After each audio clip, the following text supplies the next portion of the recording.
Hello and welcome to the fourth chapter in the first book of Daughter of Alba. Today's title is Earrach, Spring.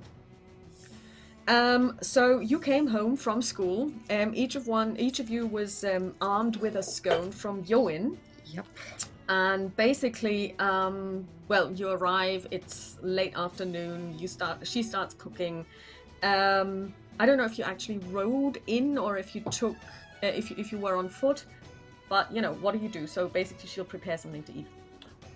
We've been on foot. So how late is it? It wasn't that late, right? It's kind of we are now in early March, so the days are slowly they're not getting longer yet, but basically oh yes, they are getting longer actually. Sorry, they are getting longer. What am I saying? So it's probably around 3 o'clock, and there is still daylight. So as of March, it actually happens quite quickly. The days get longer, so you have light until, I want to say, 6 o'clock. I would just tell Siobhan that I'm quickly going out and looking at our traps to see if we caught anything. So I would make my usual round to see if we caught anything in the snares and would set them up again. Okay, so essentially you usually set 5 traps. You caught something in 1, in 2, in 2. Okay. 3 were empty. And you're pretty sure that on one of them you can see rabbit's feet. So somebody basically saw that this was a trap and didn't fall into it. Yeah, so they're getting smarter. So you can just do one summary roll for the survival roll for the. Okay, let's see. That is a success. Okay, yeah. So basically, going forward, you won't have to roll on this because you've just increased your survival rating anyway. So, and we'll just take it as read that unless it's something weird that you're trying to trap. Yeah. So let's say you see footprints of something that you don't know what it is and you're trying to trap it. If it's the normal fare, you don't have to roll. The snares will always be fine. At least here in the realm where we know where to set it up and know the animals. Cool. Then I will happily return with 2 rabbits. It's rabbit's stew again with this time she's taken one of the apples, one of the more sour ones, and put it into the sauce to that's actually quite nice. And then she's basically put the scones to one side, and there will be, of course, you still have your honey, so you could in theory drizzle the scones with honey if you so choose. And you have dinner. It's the normal fare. It's good. And then you have dessert. It's a scone each. Actually, Siobhan is going to keep half her scone for the next day. Make it last. I will inhale my scone. There will not be a crumb left. That's fine. And so she says, okay, well, basically there are a couple of things that you wanted to do. You wanted to bring the kids to Alistair to look at what they can do with Reed, maybe learn how to, make a scarecrow or something, and see if they're interested. And then, of course, you wanted to teach them how to fish. Now, for this, you were going to ask Sean to help. I'm pretty sure that he will be back very soon because he's not going to stay more than 1.5 weeks at his daughter's because he has to return at some point. So yeah, and I still want to prepare some more lessons for the next couple of weeks, because I'm pretty sure that come April, I want to get as much done in March because I'm pretty sure that once April starts, we start planting, and then probably a lot of the kids will not have time. For sure, as soon as the worst weather is through, the kids will have to help in the fields. I think the main question for us too is, do we want to explore and travel, or do we want to stick around here? Well, I suppose that is essentially your decision. You have a couple of things you wanted to do. You wanted to seek out your mother's folks and your mother's place. I would love to, but I don't want to drag you out of here if you say you're needed here. I suppose we're both needed, but I also think that there are things that we need to look into. And she points at her back. Mm-hmm. And I'm not sure that we will find anything here. I highly doubt it. It just seems like a nice getaway place where nothing disturbs us. That is true, but I've also been thinking maybe we should make sure that you don't draw it here. True. This is you once called it your safe space, your safe place, and we should keep it that way. So maybe sometimes to make something good last, you have to abstain. Then it's the question when April begins and also the roads are clearer. If we both all say again goodbye to this place and ride southwards. Mm-hmm. I mean, I've been thinking about this as well. You know how you wanted to plant crops, so we can do the planting. But then, wouldn't it be a good idea to also ask some of the kids to look after the plants? It would teach them something. Worst case, they will destroy our crops, but we won't be here until harvest time anyway. And I'm pretty sure that we will get something from the crofters. But if the plants survive, the children will have learned something. It's like a school garden.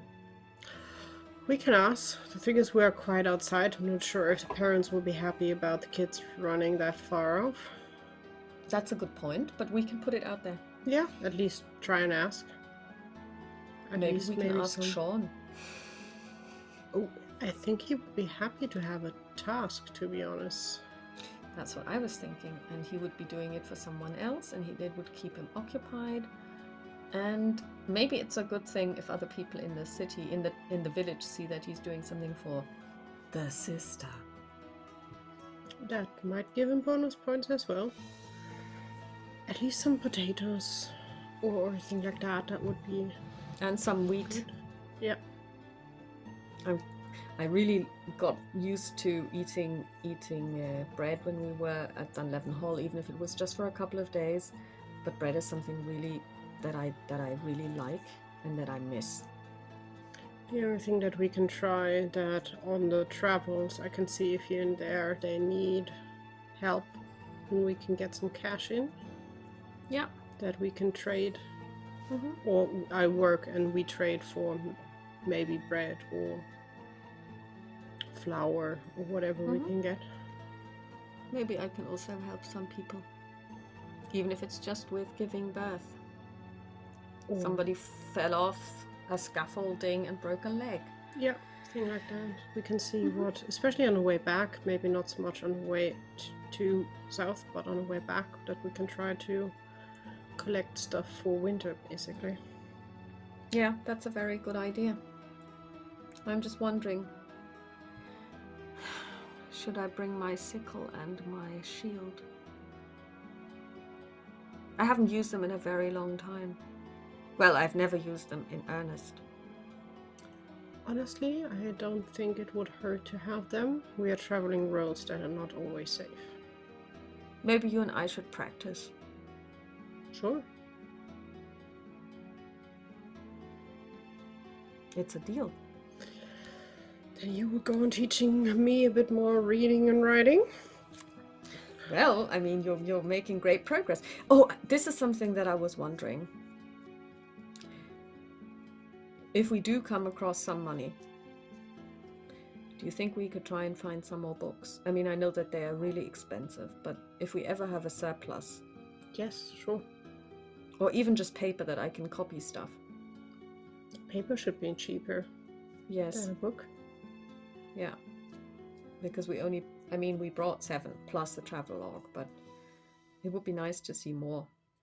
We will keep our eyes open. I could imagine latest in the bigger cities we should be able to get something there. Maybe also if we ever have time, maybe if the weather, if there is, it's a rainy day, we could go into one of the temples and just read. If we're in a city. Yeah. Good. Very interesting to see new places. Yes. I mean, we always talk about cities, but I've never seen one. I mean, Dunleven Hall was the biggest that I ever saw. Same for me. I only heard stories about it. I'm looking forward to this. Will you bring the picture of your mother? No, I will stay here. It's too big to carry around and also, honestly, too precious to lose it. I know how she looks. I don't need the picture with me all the time. It's going to be interesting because you don't... Did you ever pick up any of her language? That's going to be interesting because I hear that they speak very differently. Now we'll have to see how we get through and if we are able to learn. Can you just imagine when we get there? I mean, you don't talk much anyway, but can you imagine me not being able to communicate? That's going to be tough. How am I going to preach if people don't understand? I'm not sure if maybe when we are getting closer to places where the languages change, you have the chance that there are people who speak both our language and maybe whatever we have to learn. Yeah, it's going to be really interesting. Because I mean, I looked at the picture of your mother. It was in the hall. They look kind of a little bit different, don't they? Their skin is a lot darker than ours. Yeah. Even yours. It has a touch of like an olive brownish tint. Yes. Yeah. And I'm quite good in just getting more brown when the sun is out. Yes, you tan so easily. Compared to others that rather turn reddish. She is one of those. She doesn't tan at all. So, it will be interesting. I have no idea what will await us. And honestly, if it's getting too weird or too scary, nothing stops us to turn around and get back home. That is true. I mean, this will always be our home. Yes. And I like the idea of asking Sean and the kids to take care of this place, at least that it's halfway okay when we get back. Yeah. Especially if there's another storm, it would be good if somebody could check the roof. Yeah. Just imagine coming back and it's completely soaked. That wouldn't do. Especially with our goods in here, because at least I'm not taking everything. No, but we should see to it that we pack everything as, tightly as possible. Wrap everything in leather as well as we can. We should, and I'm also tempted to maybe put it in a hiding spot, because this place is unattended. If anyone comes by and peeks in, it's not safe that at least valued things are here. Well, I mean, what we could do is we could ask Vari to look after it. I'm pretty sure we could leave it at her place. At least the books and the picture of your mother. I think that would be good. If we have like some plates and we can leave them here, I don't think anyone would steal that, but at least what we are not carrying in it. Yeah, I think Vari, although she was talking about she doesn't know how long she will be here. We can ask her. Yeah. I mean, I do hope that when we return, she's still here. I hope so. But I also want to make sure that our stuff is not mingled with hers in the end. Let's talk to her. Maybe she has an idea. We could also just ask Sean. Or we could also just ask Alistair. I'm quite sure you would be happy to just keep our stuff safe. Or Seamus. You saved his life. You brought him back. I mean, you have plenty of friends that you can ask.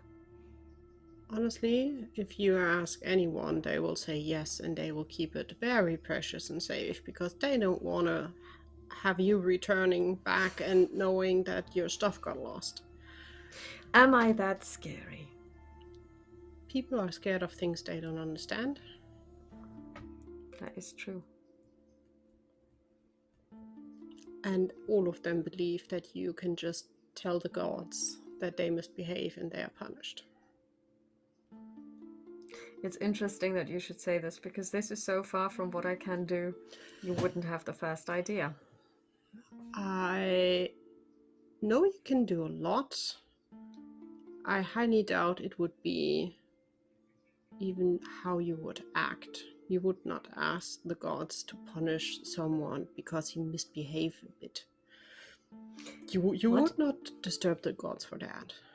What would they say if I told you that you faced not just one but 2 demons down and told them to go back to hell? They would be even more scared of you than they will ever be scared of me. They are already more scared of me, I think, so... Yes. I think really asking Alistair sounds for me the best. I trust him. He's a good man. And he should have enough space. Well, he does. I mean, yeah, so you ask Alistair? Yeah, you I'll ask him. I need to talk to him anyhow about the teaching for the kiddos, and then I can just ask him that we plan to travel and we would have a few keepsakes that we will have to keep safe at his place and collect when we're back in fall. Mm-hmm. That sounds like a good plan. I think so. Good. Okay, good. And so as you've discussed this, I mean, it is kind of like, it's now dark outside, and you usually don't stay up that late because obviously, in winter you go to bed early, you rise kind of late because you rise with the sun, go to bed with the sun, but you know that in summer the nights are really short up here. So kind of try to get sleep when you can. Okay. So you go to, well, she does her usual stuff. She prays. And she says, well, tomorrow if you don't have anything else planned, I would like to go back to the lake to see, can I do this clearing my mind some more? Sure, we can give it a go. I can see if I can fish something. Yeah. And you go to sleep. And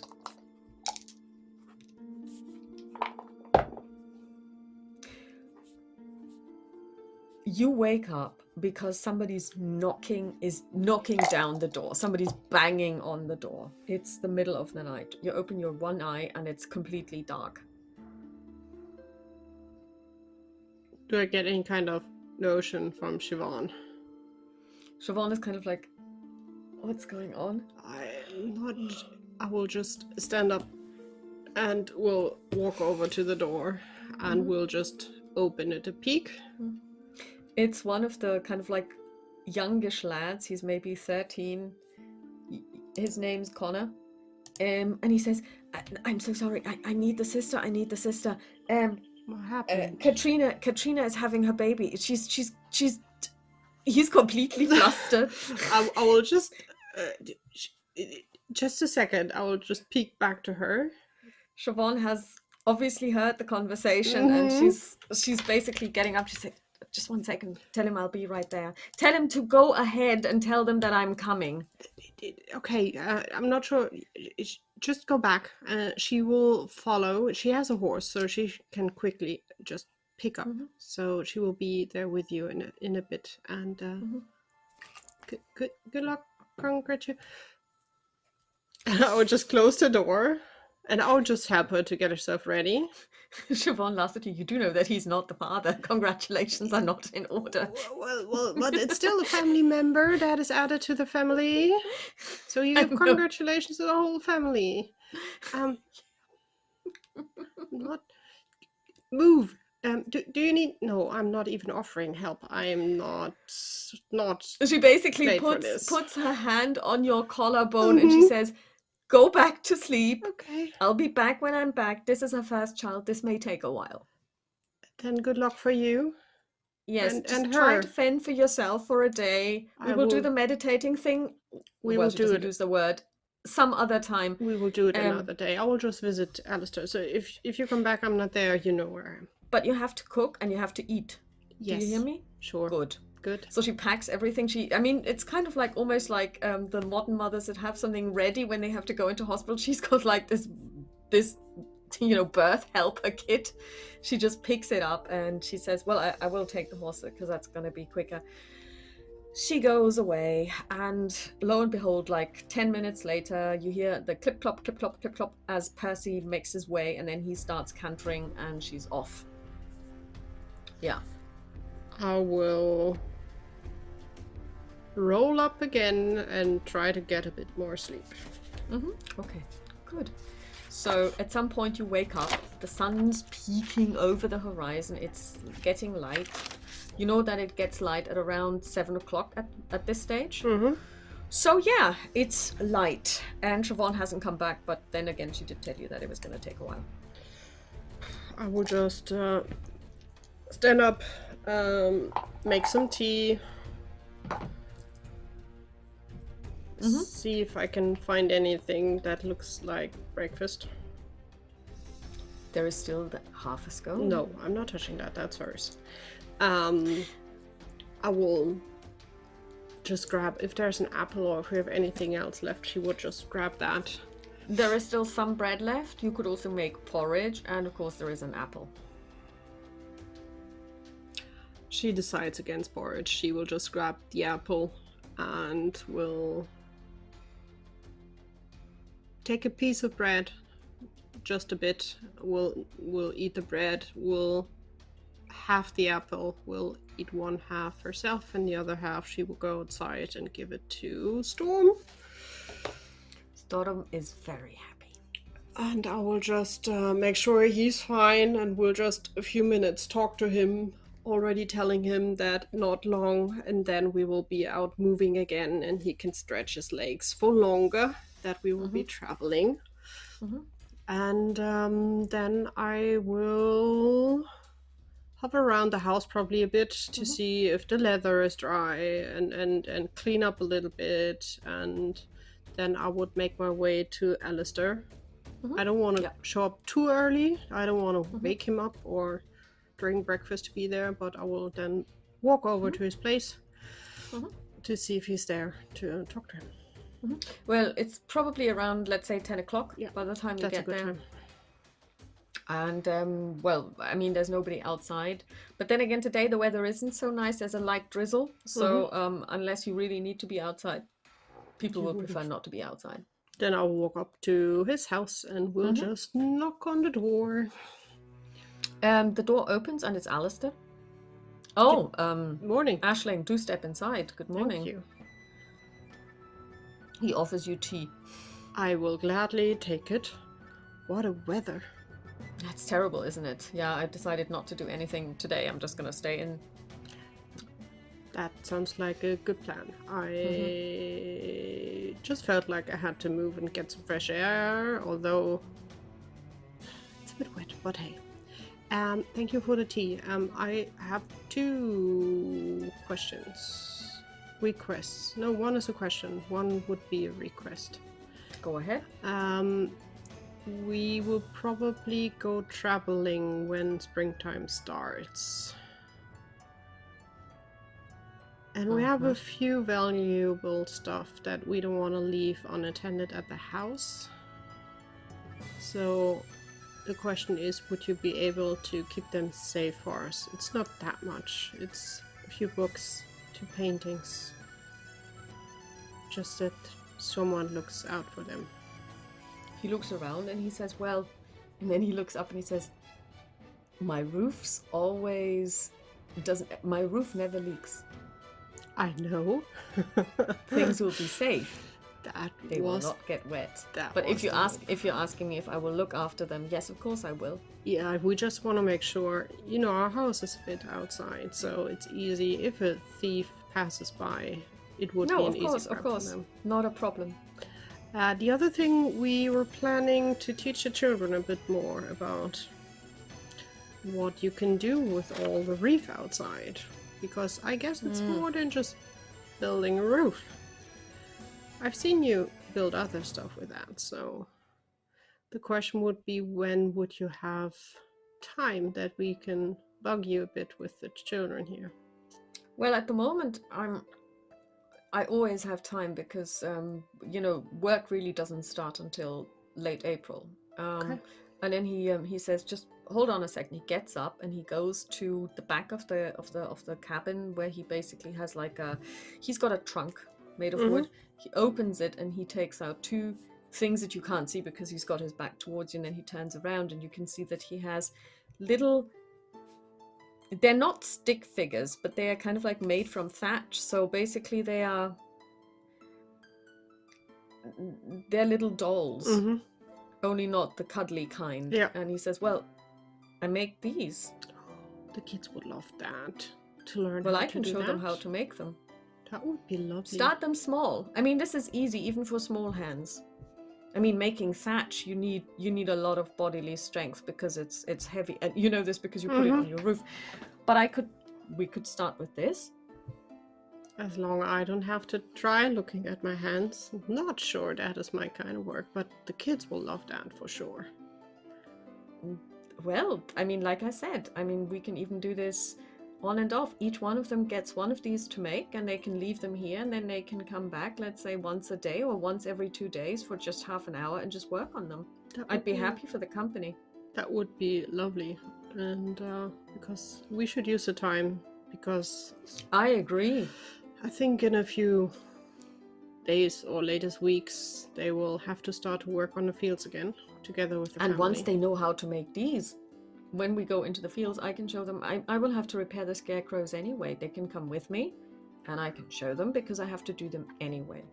That will be fun. Oh, they will love that. Awesome. Yes. Then I will check in with Siobhan when she's back to see when would be the next day she plans to have the kids over. Has the sister gone traveling? Well, no, but she was called out in the middle of the night. One of the girls seemed to be ready to get the child. I think it was Katrina, if I got it right. Oh, Katrina is having her... Oh, well. Malcolm's gonna be a bundle of nerves. Well, Connor was there to call us, and he almost fainted standing in front of the door. Well, she knows what to do, so we would just. Yeah, I hope that the sister knows what she's doing. She does, but she warned me it might take some time, so we'll just see when she returns back home. Just crossing fingers that everything is going right and not taking too long. Because I heard horror stories about it taking days, and I'm just like, no. Please The thing is, he knows nothing about these things. And he's kind of getting a little bit embarrassed. He doesn't really know where to look. But well, so I'm making work. That makes much more fun to just build up stuff and just to fix stuff that is still there. Although I have to say, the roof is really nice. I'm glad. Moment, so I'm happy. It worked out really, really well. The horses are happy. And so the horses like it? Oh, that's good. They love it. It's a nice place. The only thing they are complaining that they don't get enough movement. So I guess they will be happy with some travel as well. Oh yes, I mean, especially the one that you have. He looks like a war horse. He must be so tired of being cooped up. A bit. You have a very fine horse there. I mean, I don't know much about animals, but this one does look very fine. He's the best. Yes. Although I have to say our little Percy is also quite remarkable. It's stubborn. Do you know what?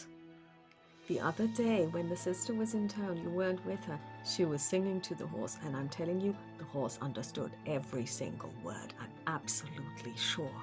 They have a connection. I'm still surprised how well it turned out because she was never a good horse rider. She was always quite hesitant, but with Percy, it's just a match made.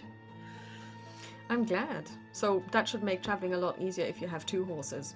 Yeah, although, well, Storm can't go full speed because I'm sure Percy will not follow because he just will not. As I said, Percy's stubborn in a good and a bad way. So I have a feeling that this sister can also be quite stubborn if she really means it. Oh yes, she can. But yeah, I will talk to her, but I would guess that maybe tomorrow, latest the day after, we will show up with the kids, and then we could see what we can teach them. I will take today, because I'm not going out anyway, and just cut a couple of them to size so that they have the right size for the read. I can do this in any weather anyway, because it's indoor work, and then I will just have it ready. The only thing is just let me know. I mean, you can show up and half an hour later, or even less than that, I will make tea. They won't even know what hit them, and then everything will be fine. We'll be ready and set up. They don't really need to bring anything. I've got everything here, and I will make sure that at least the little ones don't cut anything, that they just do the binding. The bigger ones, we can see how they deal with a knife, but the little ones, they will do the stuff that won't endanger their fingers, because I will never hear the end of it if one of them loses a finger. No, that will be something that we will not want, because no. But yeah, we will send you a warning. Maybe one of the kids will just run up front and give you the notion that we are on the way. That will work out. Thank you so much for the help. And no worries. Then I will see you around with a bundle of small humans. At that he smiles. And do you leave? Yeah, I will just finish the tea. We'll set the mug down and say thank you again, and then just leave and walk home. As you walk home. No. I will not walk home. I will probably walk into the village to have a peek if Sean already returned or not. As you walk towards Sean's house, you hear voices. Children's voices. One of them is Yoin. Do you listen? Yes, I'm curious. Okay, so it's Yoin's voice and the voice of a girl. And the two of them are discussing. They are discussing how they can basically set up a little trap for the sister and pelt her with snowballs when she returns from Katrina's house.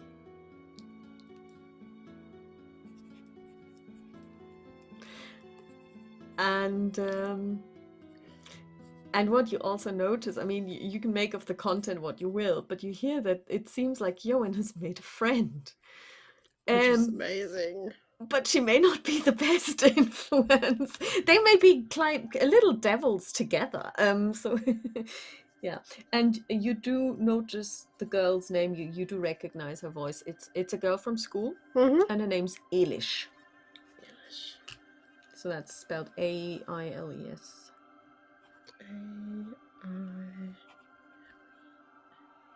Okay.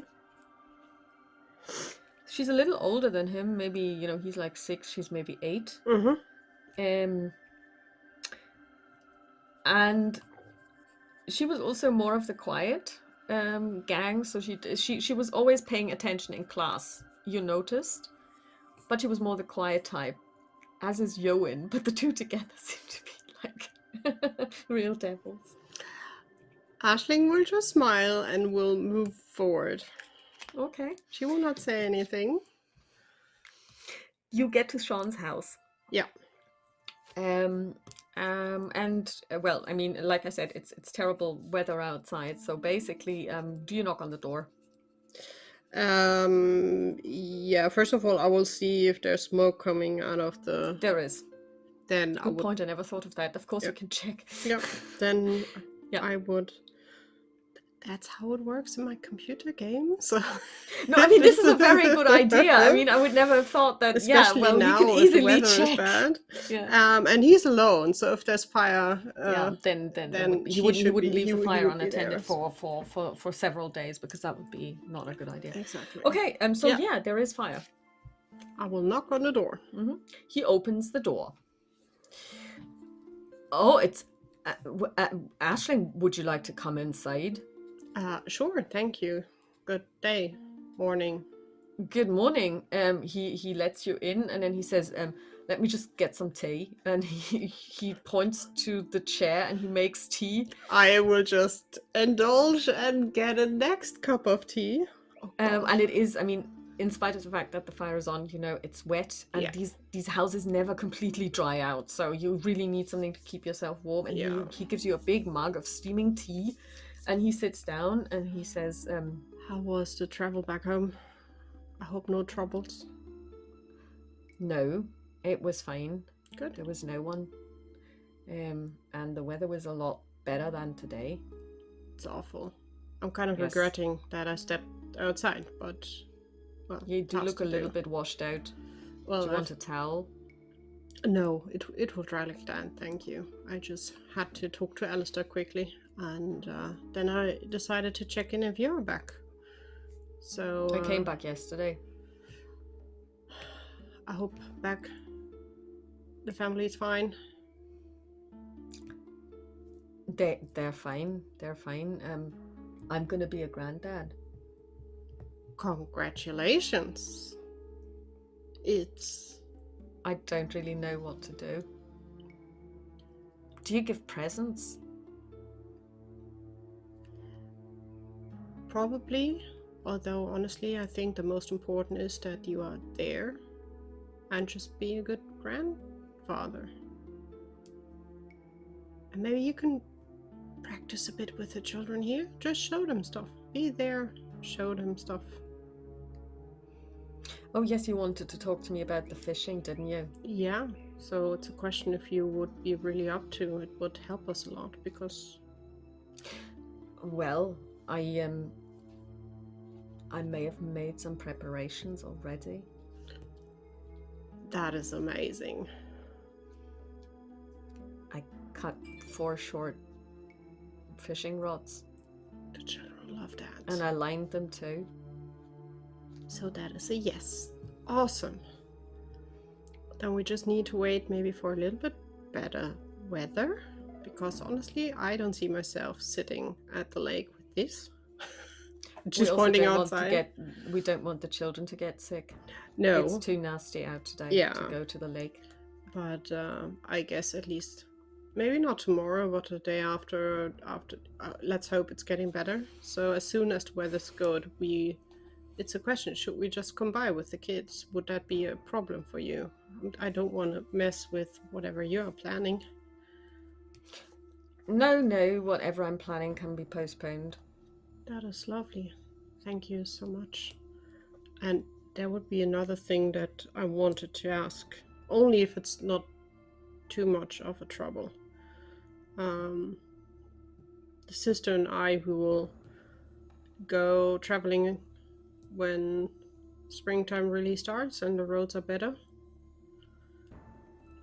And we had maybe the idea to at least still plant some crops, and maybe the children, with the help of an adult, could look after them from time to time. And the question would be if you would be able to help us to just keep an eye on our place, because we will probably return in fall, and I don't want to have the house unattended the whole time.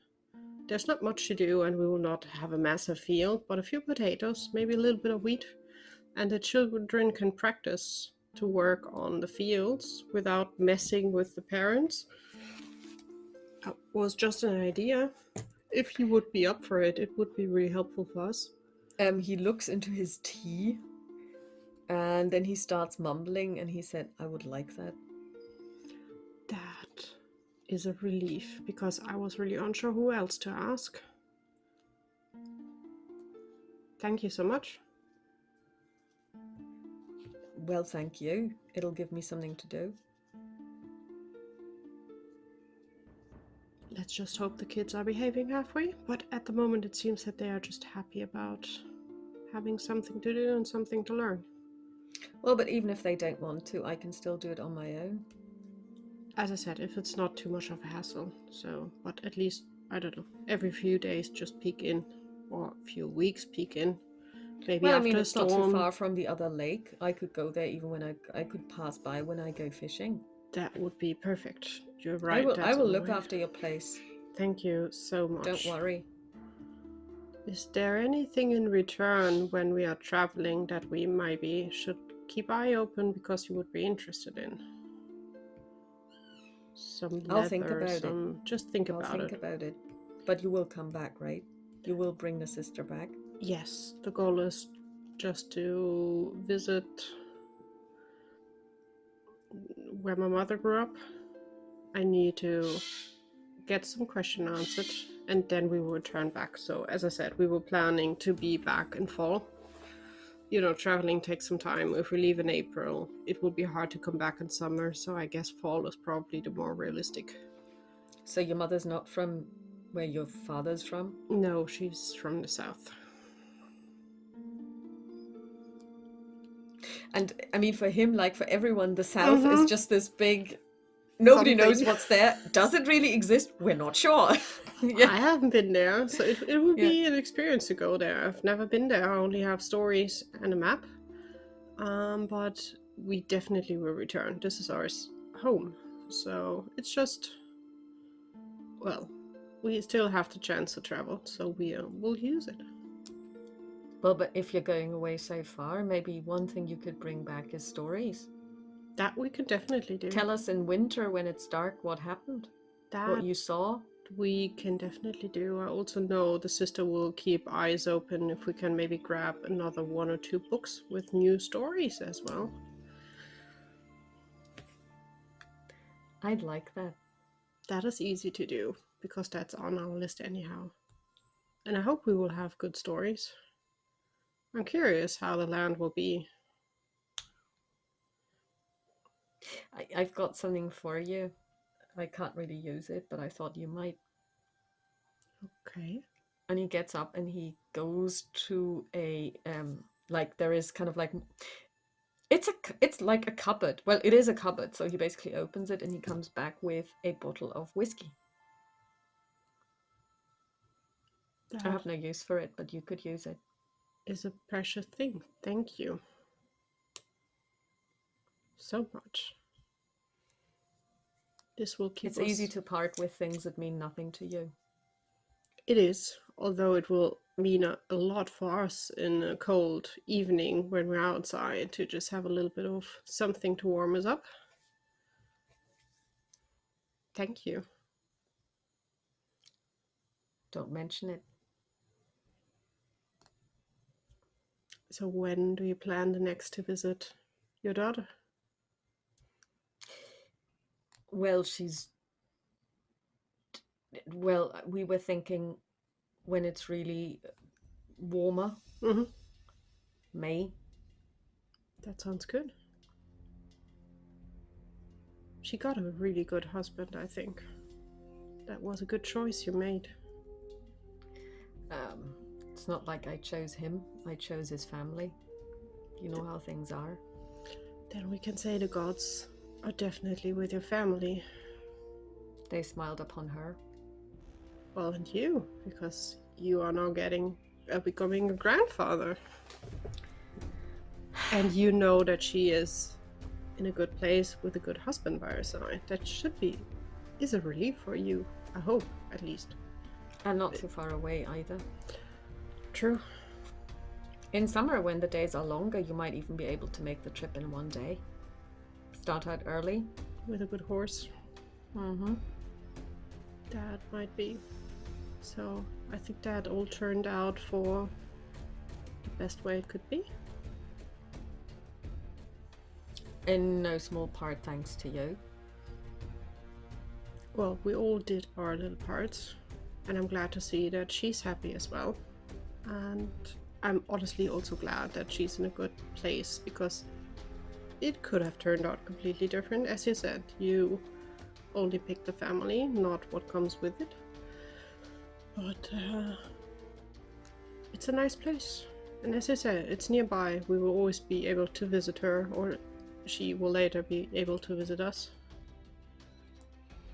Yes, maybe with a child when the child gets older. Because I think especially for the child, it will be interesting to see how different the land is, as close as it is. Because for us here, it's completely different than their safe and close place down there. They took me to the bog. I've never seen a bog that size. It was very impressive. I got some peat off them. Ooh. And he points to the fireplace. That makes life easier. It does. They have a good place there, but honestly, I like this one. It's a bit rougher, but it feels close to nature. and it's home. Yes, it is.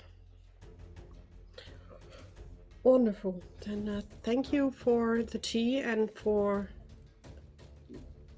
the spirit to warm the heart. And he smiles. Then, yeah, I think as soon as we see the weather's good, we will grab the children and see who wants to join, and then we'll come by a place to go out to the lake. Okay. Wonderful. And Good. then she will say goodbye and we'll leave, quite surprised. She did not expect him gifting his whiskey because she knows a bottle of whiskey is quite valuable. But for her at least, it shows that he has changed. Yeah. And he's willing to change his life, so she will gladly take it for traveling. And then she will go... No, she will have a quick peek at Vari's place to see if she needs help. Duncan, I called him Dougal all last Yeah, but I know. But his name is Duncan. Duncan is already scratching at the door. He knows you're coming. He knows your gate at this stage. And Vari opens the door and he runs out at you, jumps up. I'm struggling to keep my balance, but I will give him the scritches. Oh, it's you, Aisling. Do come inside. Do come inside. Will you have some tea? I don't think I need tea. Thank you for the offer. I just wanted to check in if you need help with anything before I go back home. Oh, that's, well, I have to say, Sean has been in again, so look. And she points to a barrel of water, and she points to, and he brought me peat. He told me he brought some from the place where his daughter is now living. So this peat will last me 4 days. It's a much slower burn than the wood, so I'm good for another 4 days. But just wait a second, and she goes away and she comes back with a little, it's like some cloth, and you can smell underneath it is freshly baked bread. I hear the sister is helping Katrina. I'm pretty sure she will be starving when she gets back. Give her this, and she gives you this loaf of bread. I will take that. Well, thank you. She will be really happy. I hope everything goes fine with the newborn. And let's see how long it takes. I heard... Well, I'm more worried about the father, if you ask me. Well, Connor was already quite nervous, so... Yes, and can you imagine? He's just his brother. I know. Well, I have to say I'm thankful I don't have to be there, because all of that sounds quite scary to me. I would rather fight some wolves, to be honest. There, at least I know what I have to do. But the sister knows what she's doing, so we will do a job. And thank you for the bread. She will really, really enjoy it. Then she can just relax when she gets home. Well, I suppose each to their own. I prefer helping and being a midwife to fighting wolves any day. The good thing is we need a mix of people, right? Some are fighting, some are taking care. That's the best mix. And it's nice to see that Sean is helping here as well. Who knows what goes on in some people's heads? We will never be able to read their minds. I think he's really trying to change. No, I agree with you. He is trying to change. I don't know what prompted this change. And then she looks at you. Well, maybe I know exactly who prompted that change. I think a lot of little things prompted the change. He's scared of becoming a grandfather. He has no idea what to do. Quite amusing to see, I have to say. He will grow into it. He will grow into it, yes. And it's nice to see that Lina has a nice place and a beautiful house. Her husband built a house in a really nice way with his family. It's really pretty. That is important. You have to have a place that is home. Yeah, and her husband made a good home. A really nice and inviting home. And well, it seems that Sean stopped enjoying the alcohol, so I'm now the one cutting some whiskey, which is a good result out of all of this. Well, I hope you'll enjoy it. Well, we will keep it safe for our travels. You're going traveling? Yeah. We have to do a few things in the south, so we will leave probably in April, when the weather is safe enough that traveling goes better, and we will be back late summer and fall. Definitely before winter breaks in. Just take care. We always do, especially because the sister takes care of both of us, kind of. She smiles. But, well, there's still a few days, and next time I'm in the village, I will still peek in and see. If Sean does all the work, I'm fine to just sit here and drink tea with you. Please do. And then I will just give the dog a bit more scratches, and we'll just whisper to him, look out for your mom. And then I will just then have a nice rest of the day, and thank you again for the bread. And then I will just make my way home. Mm-hmm. You arrive home. Do you go inside? Yeah, I will just go inside. The house is empty. I was suspecting that. Mm-hmm. I will put the whiskey just in the corner, and we'll put the bread with the rest of the food.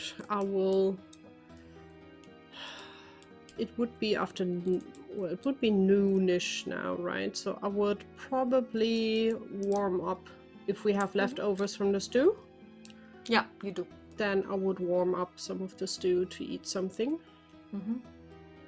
And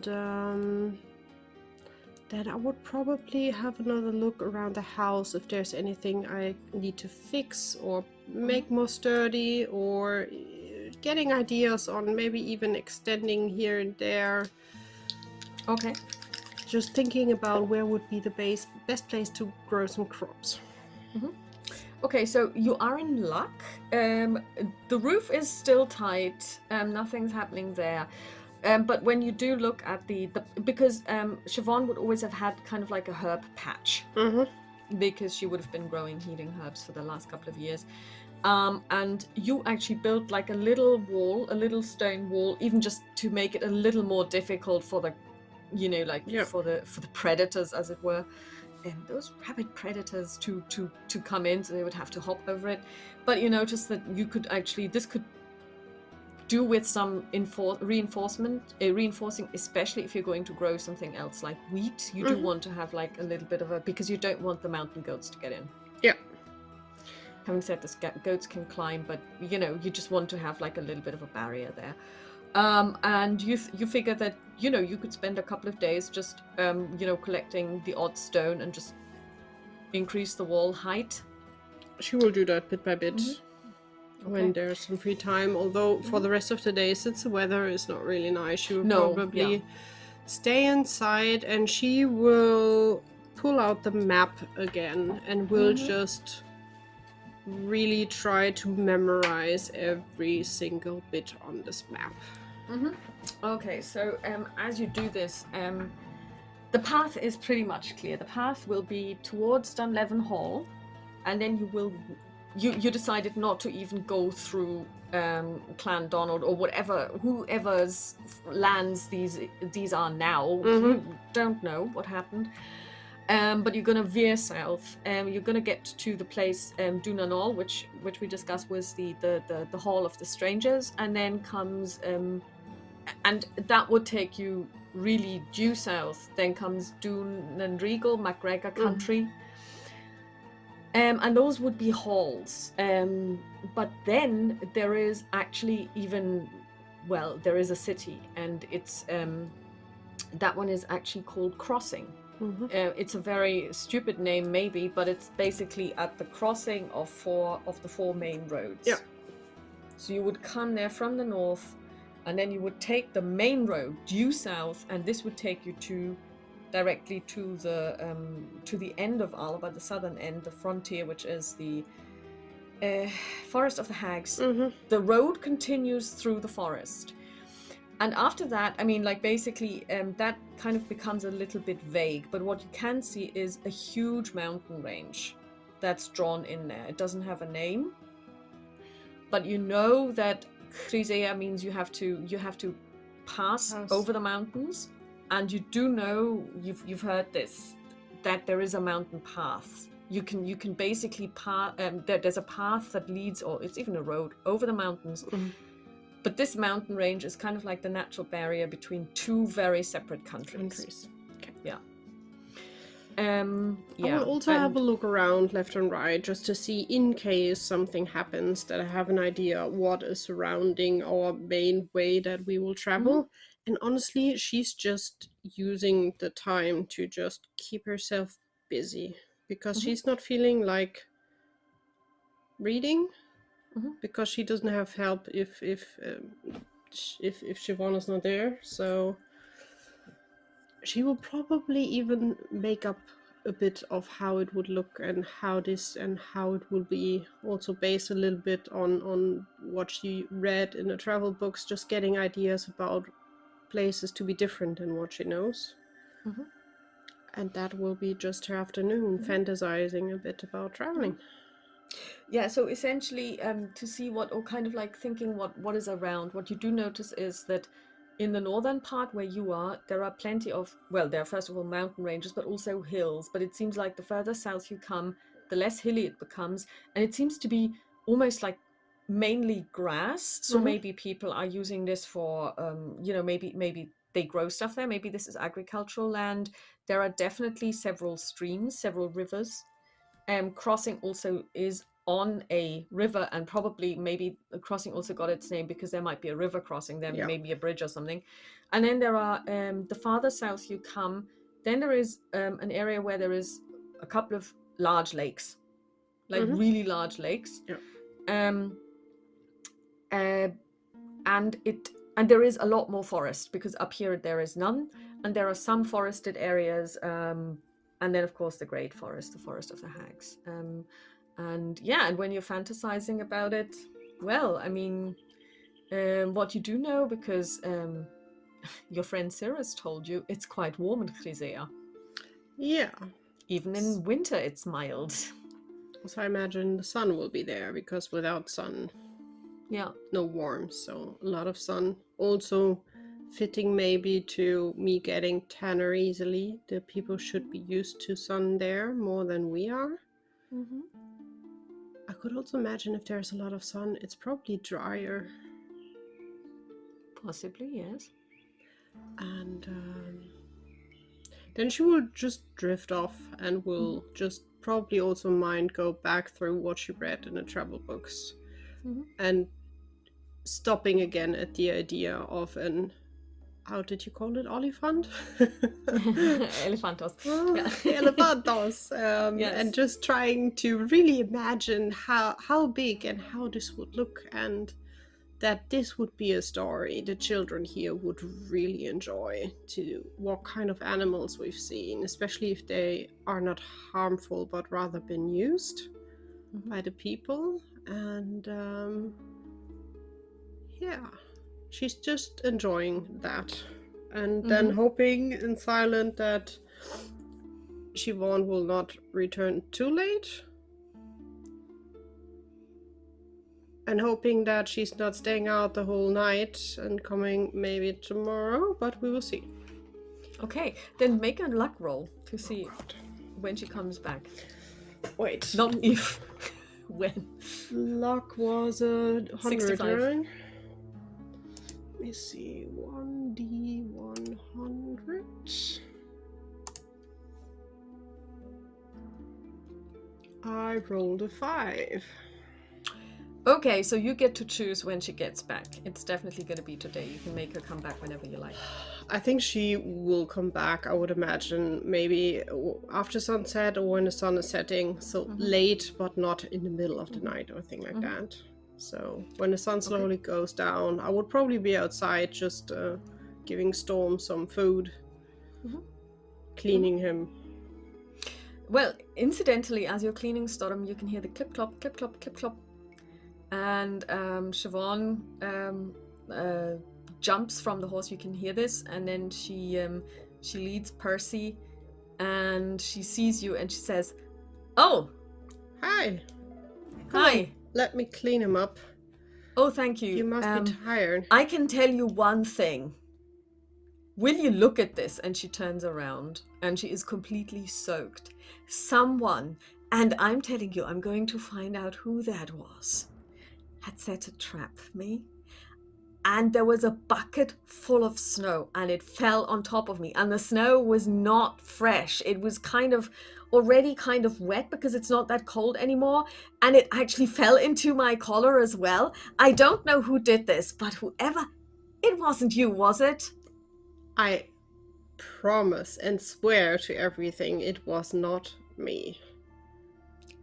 I would come Good. at you up front with a snowball in my hand. That is true. That is true. I don't know who this was, but I'm gonna catch them, and I'm gonna put the fear of the gods into them. Don't be too harsh on them. You know who it was? I do. Who? My little friend, Owen. He seems to have a friend now, one of the girls. So Yoan has got a friend, and the two of them have decided to pelt me with snow. I heard them talk about it, but I did want to interfere because I was so happy that he had someone he made plans with, although we should maybe tell him that that's maybe not the best way to use the smartness he has. Well, I can tell you it was pretty smart. It wasn't at the house. It was on the tree in front of the house. I did not know how they would pull that off, to be honest. I only heard something about the sister and some snow, and let's see if we can... Well, they succeeded. Well, then you know at least who you have to punish. It would be Eilish was with him. I think it was her voice. I'm quite sure it was her. Eilish, she's always so quiet in class. Yeah.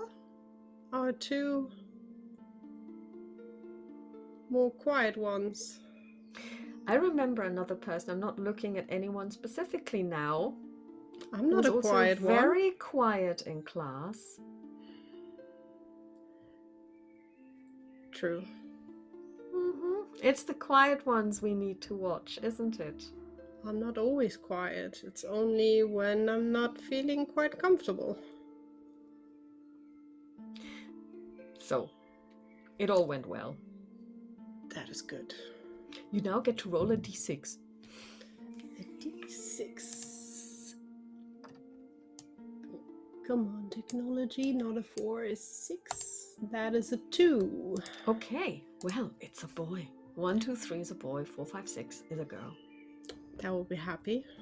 How did the father take it? Vari was quite sure the father would be extremely nervous. Well, I sent him away. I set my eyes on him and... God. Really. I sent him fishing. That's a good idea. Although the weather is horrible for that, but it's better than having him around, I guess. I was afraid he might just collapse and faint. Well, you've seen poor Connor, how nervous he was. And it's not his child. Well, Katrina as well. Everything good. is fine. The child is fine. She is fine. Everything will be fine.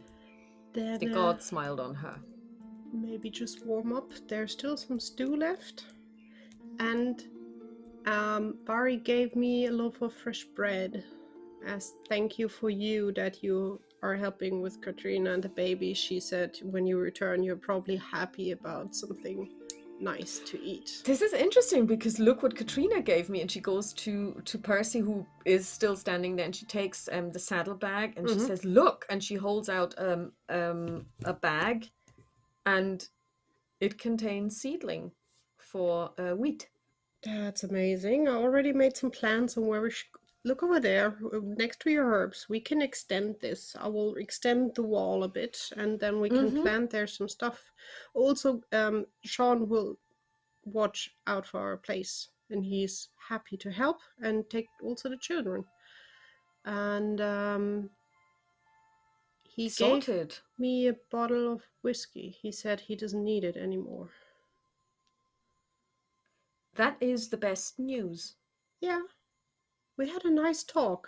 It's feeling still a bit weird, but we really had a nice talk. And I think we can use the whiskey when we're on the road quite well. Also, Alistair will take care of our stuff. No word You've in had a that. perfect day.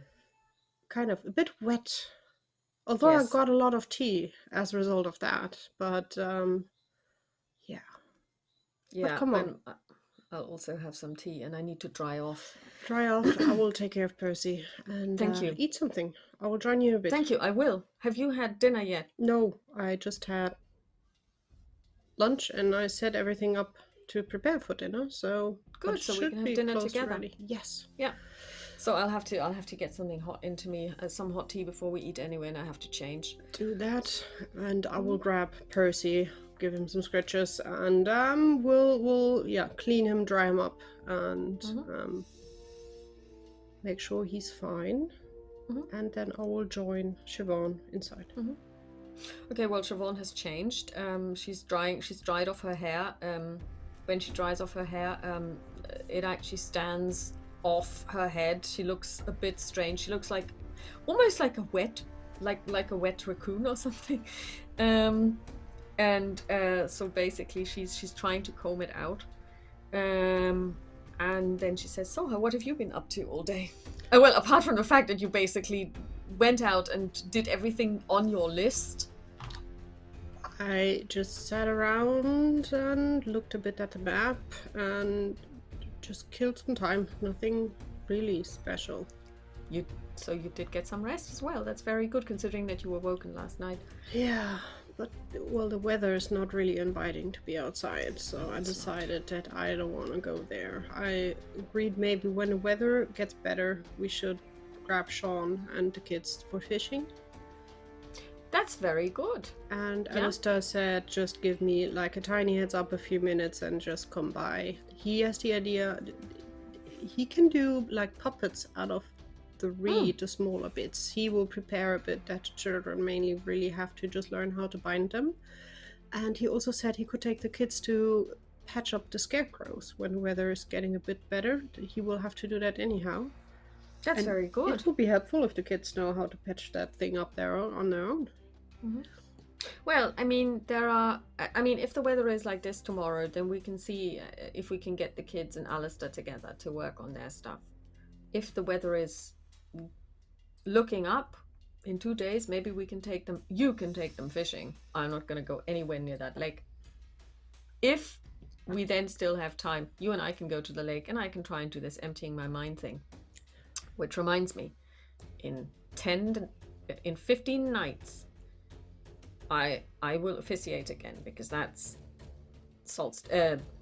equinox. Okay. So I will be there in the village, and we will have a celebration. As you know. Again, feel free to come or not, depending I will on. definitely join. Good, excellent. I have to say, I'm a bit tired. It was a very long day. I can imagine. Just take rest. I will clean up. Are you sure? Yes. Come on. She rubs her eyes and she goes to bed. You can tell that she's still praying, but she's doing it a little bit more quickly than usual. Thank you, bye, good night. The kind of thing. And very soon after that, you can hear her breathing. She's fallen asleep. Okay, then Aisling will clean up. We'll make sure that there's some wood that we can just keep the fire in a low burning. I think she would just sit down by the fire and would grab the travel book and just flip through the pages. She will not really read really in detail. She would just grab some words that she's already read. And she would be crazy enough that she would open the bottle of whiskey that Sean gave and would just put in a tiniest bit in a cup. Would just close the bottle again and would just sip some whiskey. And would probably think to herself, and a bit like whoever and whatever is out there, Mother, I'm curious to see where you grew up. And then the whiskey is nice. Thank goodness. Drinking a bit like, ooh. No, she will enjoy it, peace and quiet, and then she will carefully put the book away and we'll go to sleep as well. Okay, so you go to sleep, you wake up the next morning. The weather is still kind of like it was today. Siobhan is already awake.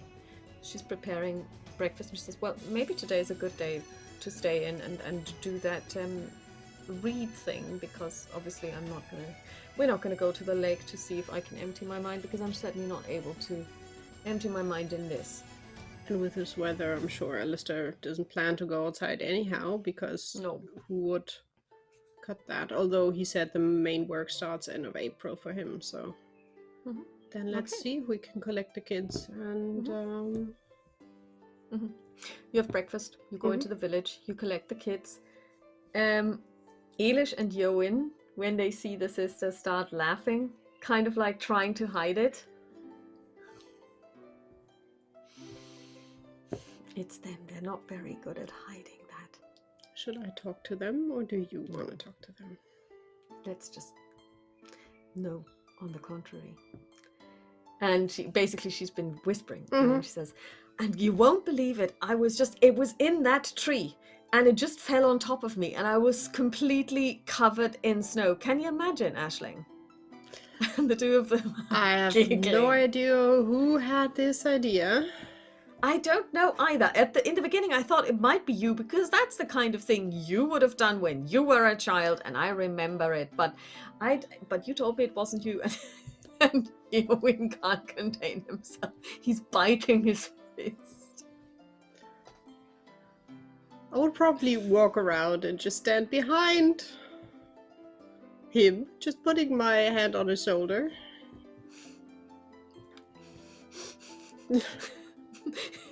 He's trying to keep a straight face. Well played, my friend. Well played. And he looks at you really scared. And then Eilish is like, how did you know? I mean, you can't prove anything. Well, I heard you two making plans, so I know that it was you. But smart move, as she said. I would have done the same thing when I was a child. The two of you look at you in awe. They look up at you in awe. You would have done this. You did the same thing?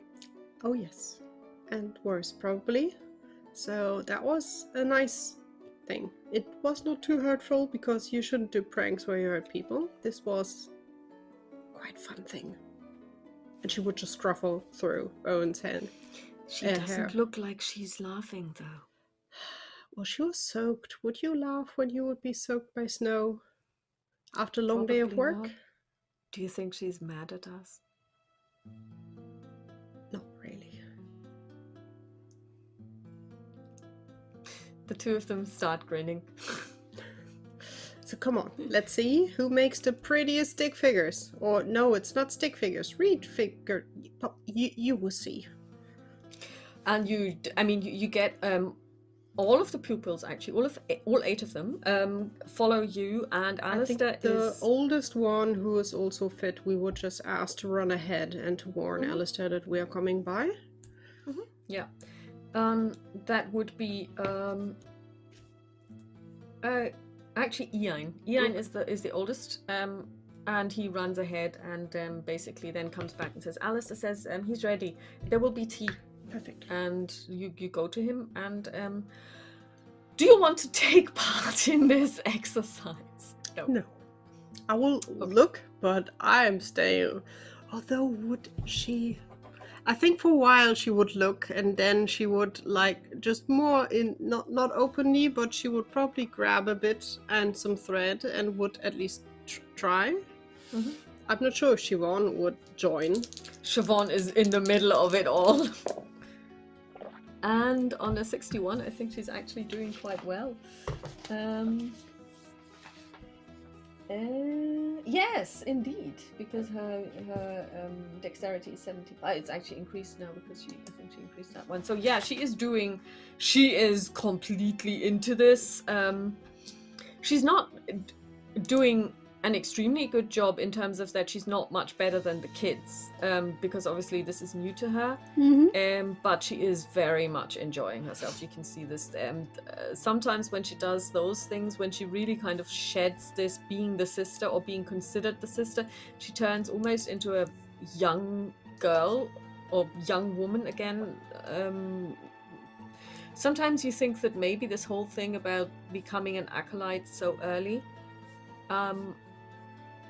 may have placed a burden on her that kind of made her age more quickly in a way. So she's really enjoying this, and also because nobody's asking her to do anything. It's just she can or cannot do this depending on, and nobody's looking at her. So perfect. and she by the is way, enjoying it. Suck at making the dolls. I rolled horribly bad. So it doesn't even look like a puppet. Okay. So, but you do spend a couple of hours there because the kids really get into it, and they don't. Some of them take this as a contest, who's quicker or who's better. But you see that Johan and Elish are basically turning this into a group project. So they're doing this together, and now they're discussing if they should dress the doll. So basically, thinking about should they get some cloth somewhere, and Johan thinks that he can get some from his mum, and Elish says that she can sew some, and so they're basically building this little stick figure. It's bigger than others, like this, and it's got pronounced arms and legs, and so they're now thinking about actually dressing it. So yeah, I would join both of them, just peeking or showing up behind them, and would just whisper to them, since you both are really good at this, maybe if you have time, I'm sure Alistair will be happy if you return.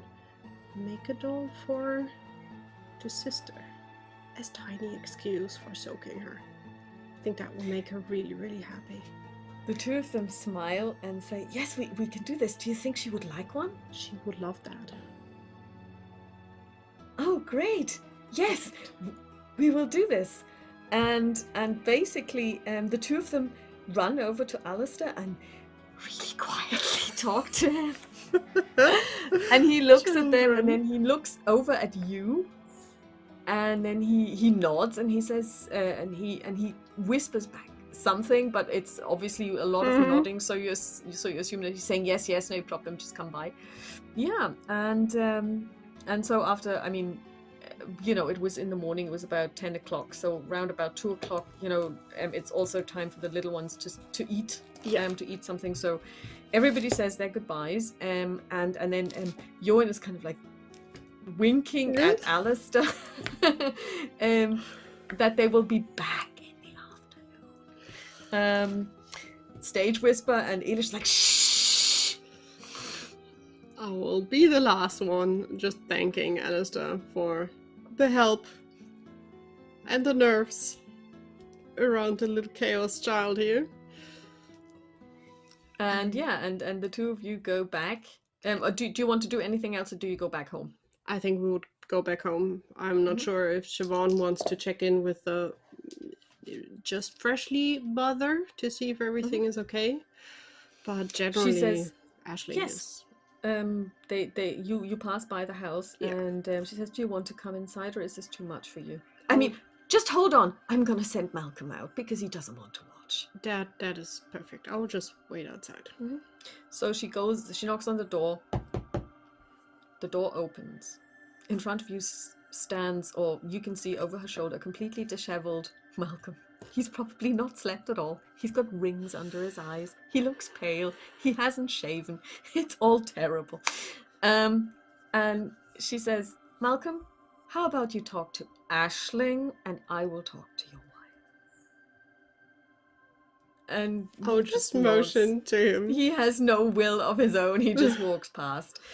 And she goes inside. She closes the door. And he looks at you, and he doesn't know what to say. He's young. I will just hand out. I will stretch out my hand, and we'll just to shake his hand, and we'll just say, congratulations. I heard it's a boy. Yeah, it's a boy. You'll be a great father. He's tiny. Well, he will grow. Yes. I didn't get any sleep last night. I heard that might happen in a few nights as well. He may be tiny, but his lungs are not. They can be quite loud. He sits down, he's got this 1,000-mile stare. He's completely exhausted.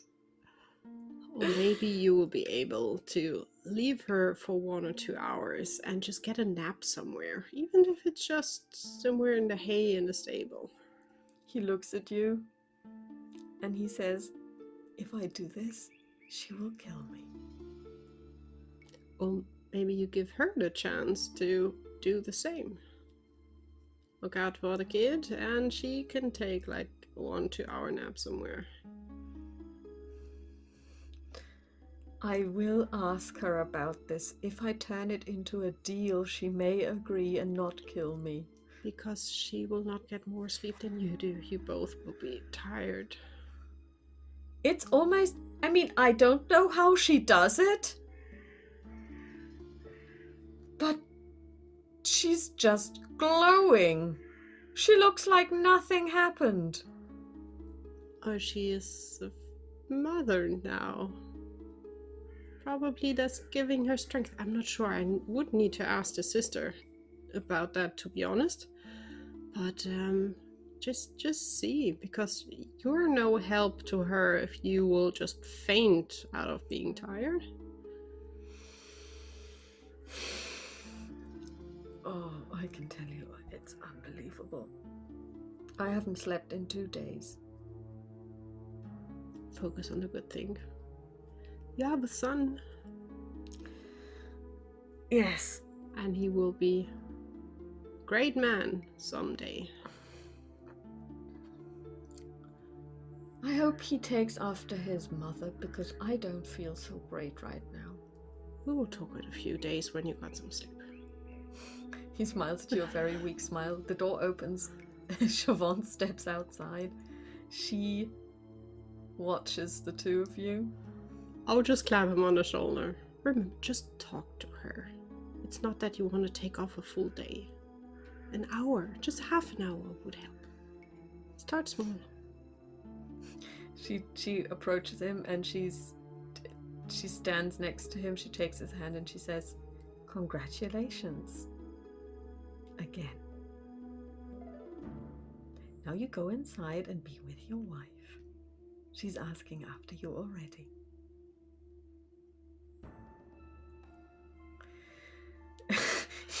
He looks at you kind of really helplessly. I will just pleading you to say something. I will just then. I'm crossing fingers that you will get some sleep, and both of you. And then I'll motion Siobhan to and move Siobhan on. claps him on the shoulder and she says, there. It'll be okay. And she walks after you. She's trying to keep a straight face. Let's see if she can. Oh, with 21 on her willpower, she manages not to laugh out loud. But Aisling is grinning. She doesn't care. She will just be grinning, and but she will just let's move. Yeah. So what did the young father tell you? That he has no idea how his wife is handling this so well, that she's glowing and looking fabulous, and he is dead because he did not sleep in 2 days and he doesn't know how to move on and function anymore. She at that she laughs out loud. She says, "This is almost the same story that I've heard every single time, and I've helped many children into this world. He will get used to it. There won't be much sleep."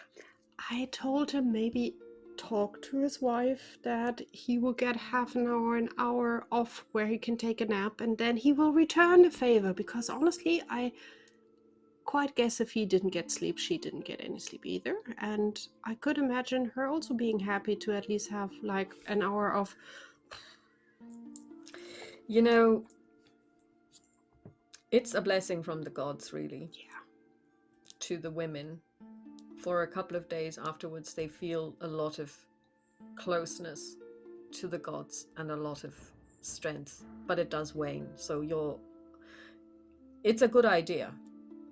She will at some point really feel it, but at the moment she is still in this new life. But maybe then she would be nice enough to leave him at least for half an hour to take a nap or something.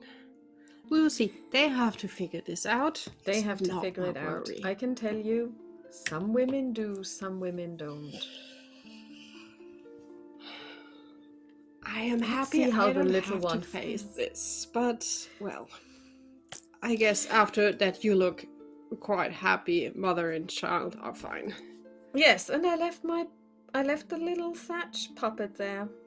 So the little one has something. So I was able to give them a gift. Perfect. Don't usually do this, but I was holding on to it anyway. So then, it's a perfect thing. Then let's go back home. Yes.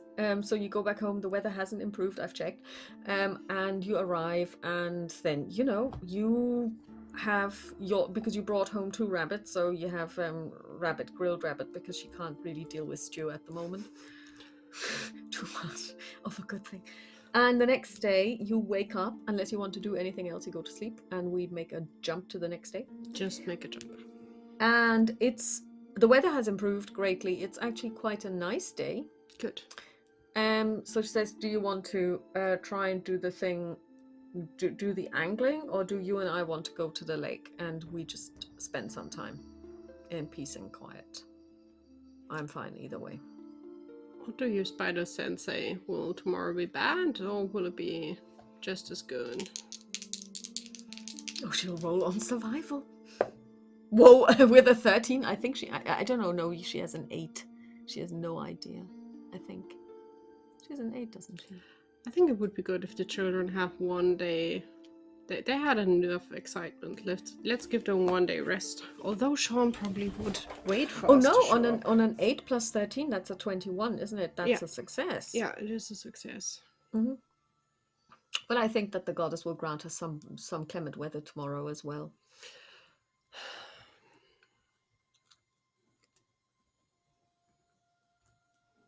I think you could use some rest, maybe. Honestly, you have to decide. I'm quite sure Sean would be happy if we show up today or tomorrow.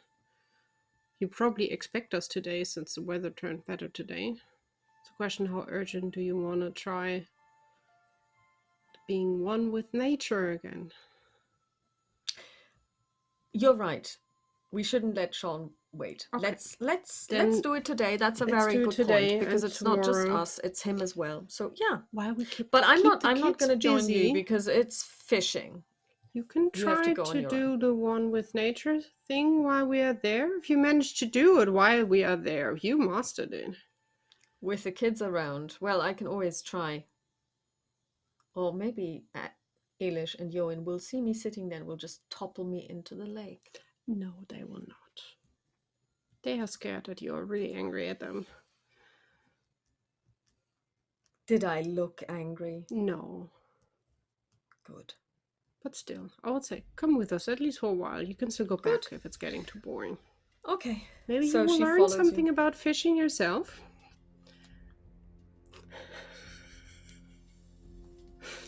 Just an idea. I tried to make a puppet, and I was horrible at it, but I still tried. I did say that I was going to fish with you, and I will at some point fish with you, but I'm all right. I'm going to fish while the kids are around. What could possibly go wrong? Let's go. Probably more entertaining than just us two there. At least you will have some action, because we will be busy not to make sure the kids are not dropping themselves into the lake. Great. It's a good thing you can swim. Yes. Good. And if you swim and fall in, then somebody will need to take you out. And that'll be me. Oh, I can take myself out. We just need to be quick enough to grab the kids before they fall in. No, but in all earnestness, we have to. Let's bring a couple of blankets just in case one of them does fall in, because it's too cold. She gets some blankets, and the two of you make off. You have 2 fishing rods. Also, we should have some herbs and maybe a pot. We can make a small fire at the lakeside and maybe have some tea ready in case we need it. That's a good idea. She takes her little kit and then the two of you are off. Yeah. You collect the kids. Let's see how many make it. Well, 3 of them actually make it. 5 of them make it, so 8 minus 3 is 5. Yeah. And the 5 of them, and there is Johan and Eilish.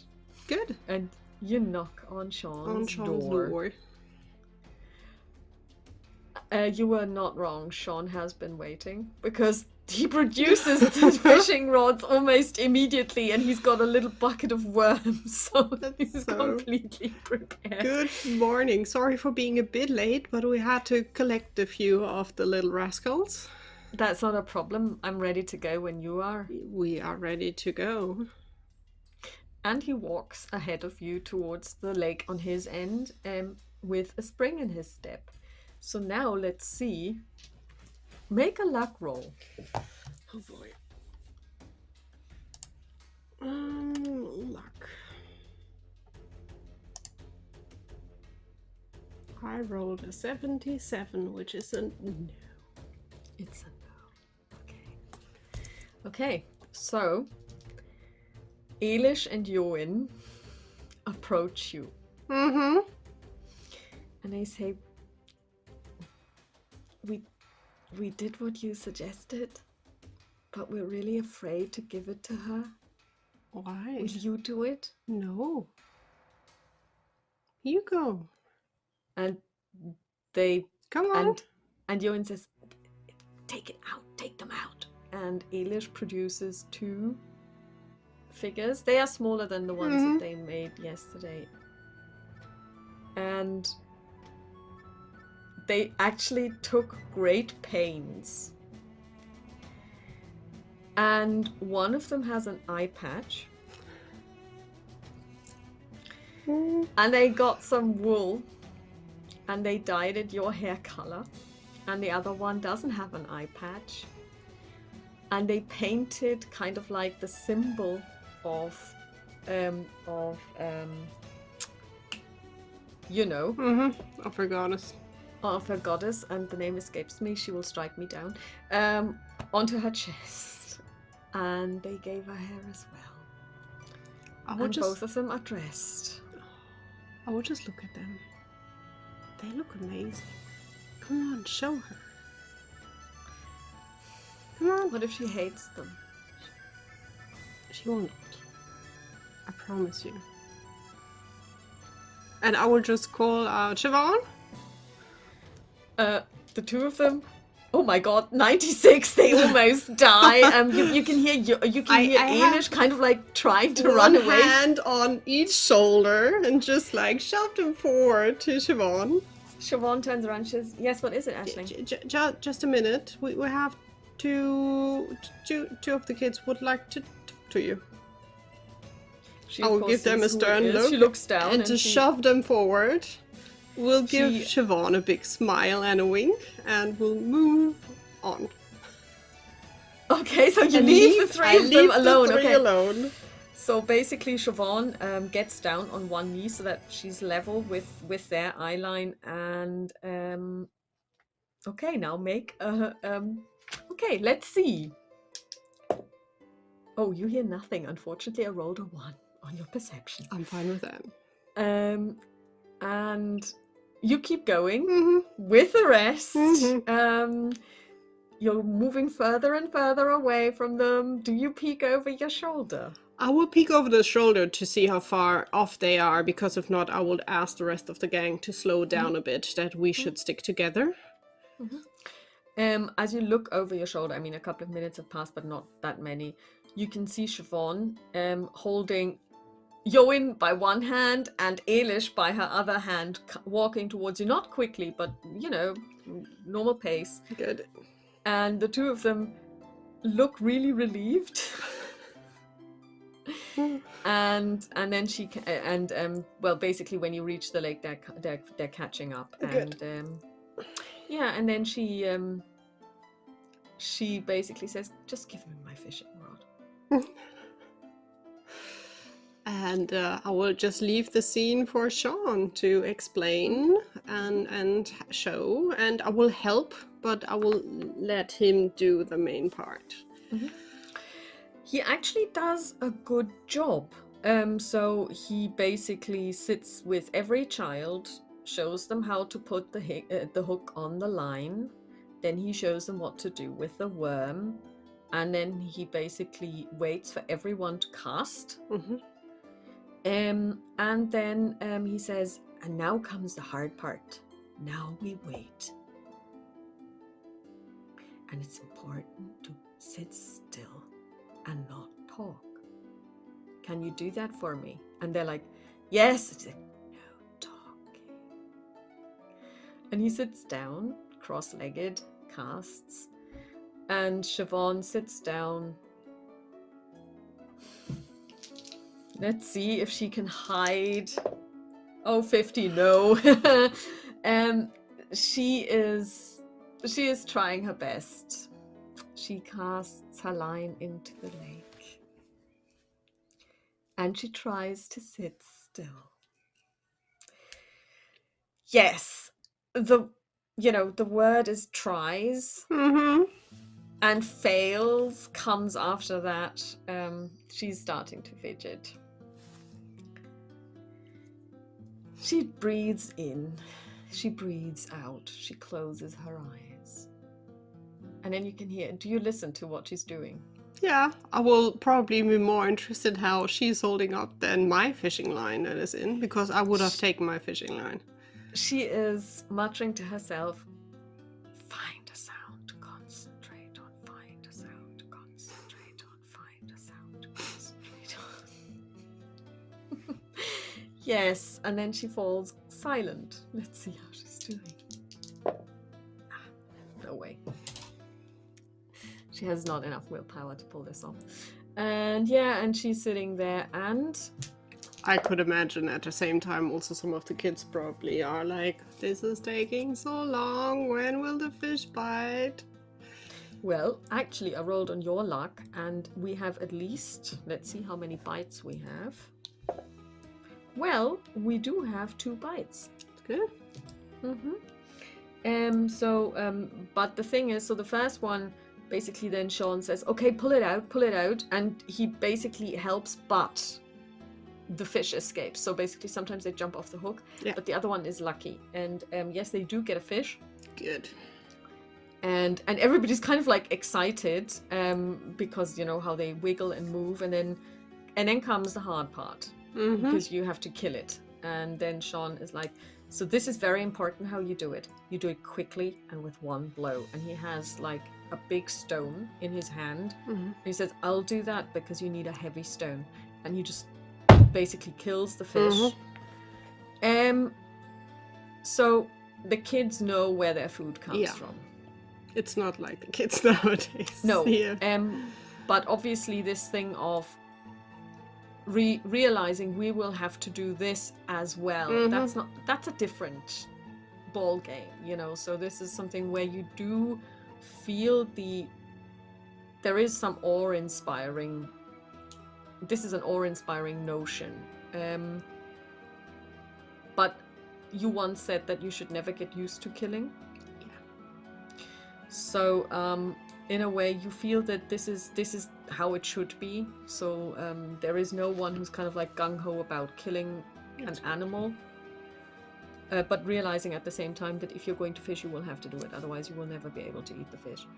And then Sean says, so now you need to you need to open up the fish and get out all the innards.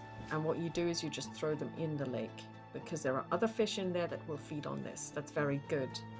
And so he opens the fish, and then he says, and this is very important, he shows them that you have to take out the guts and everything and blah, blah, blah. And then he says, now it's good to eat. Now we just put it, we will take it home, and you can take it to your mother and she will grill it. Aisling would have, the moment we caught a fish, she would have just went to basically an edge where she would set up a fire.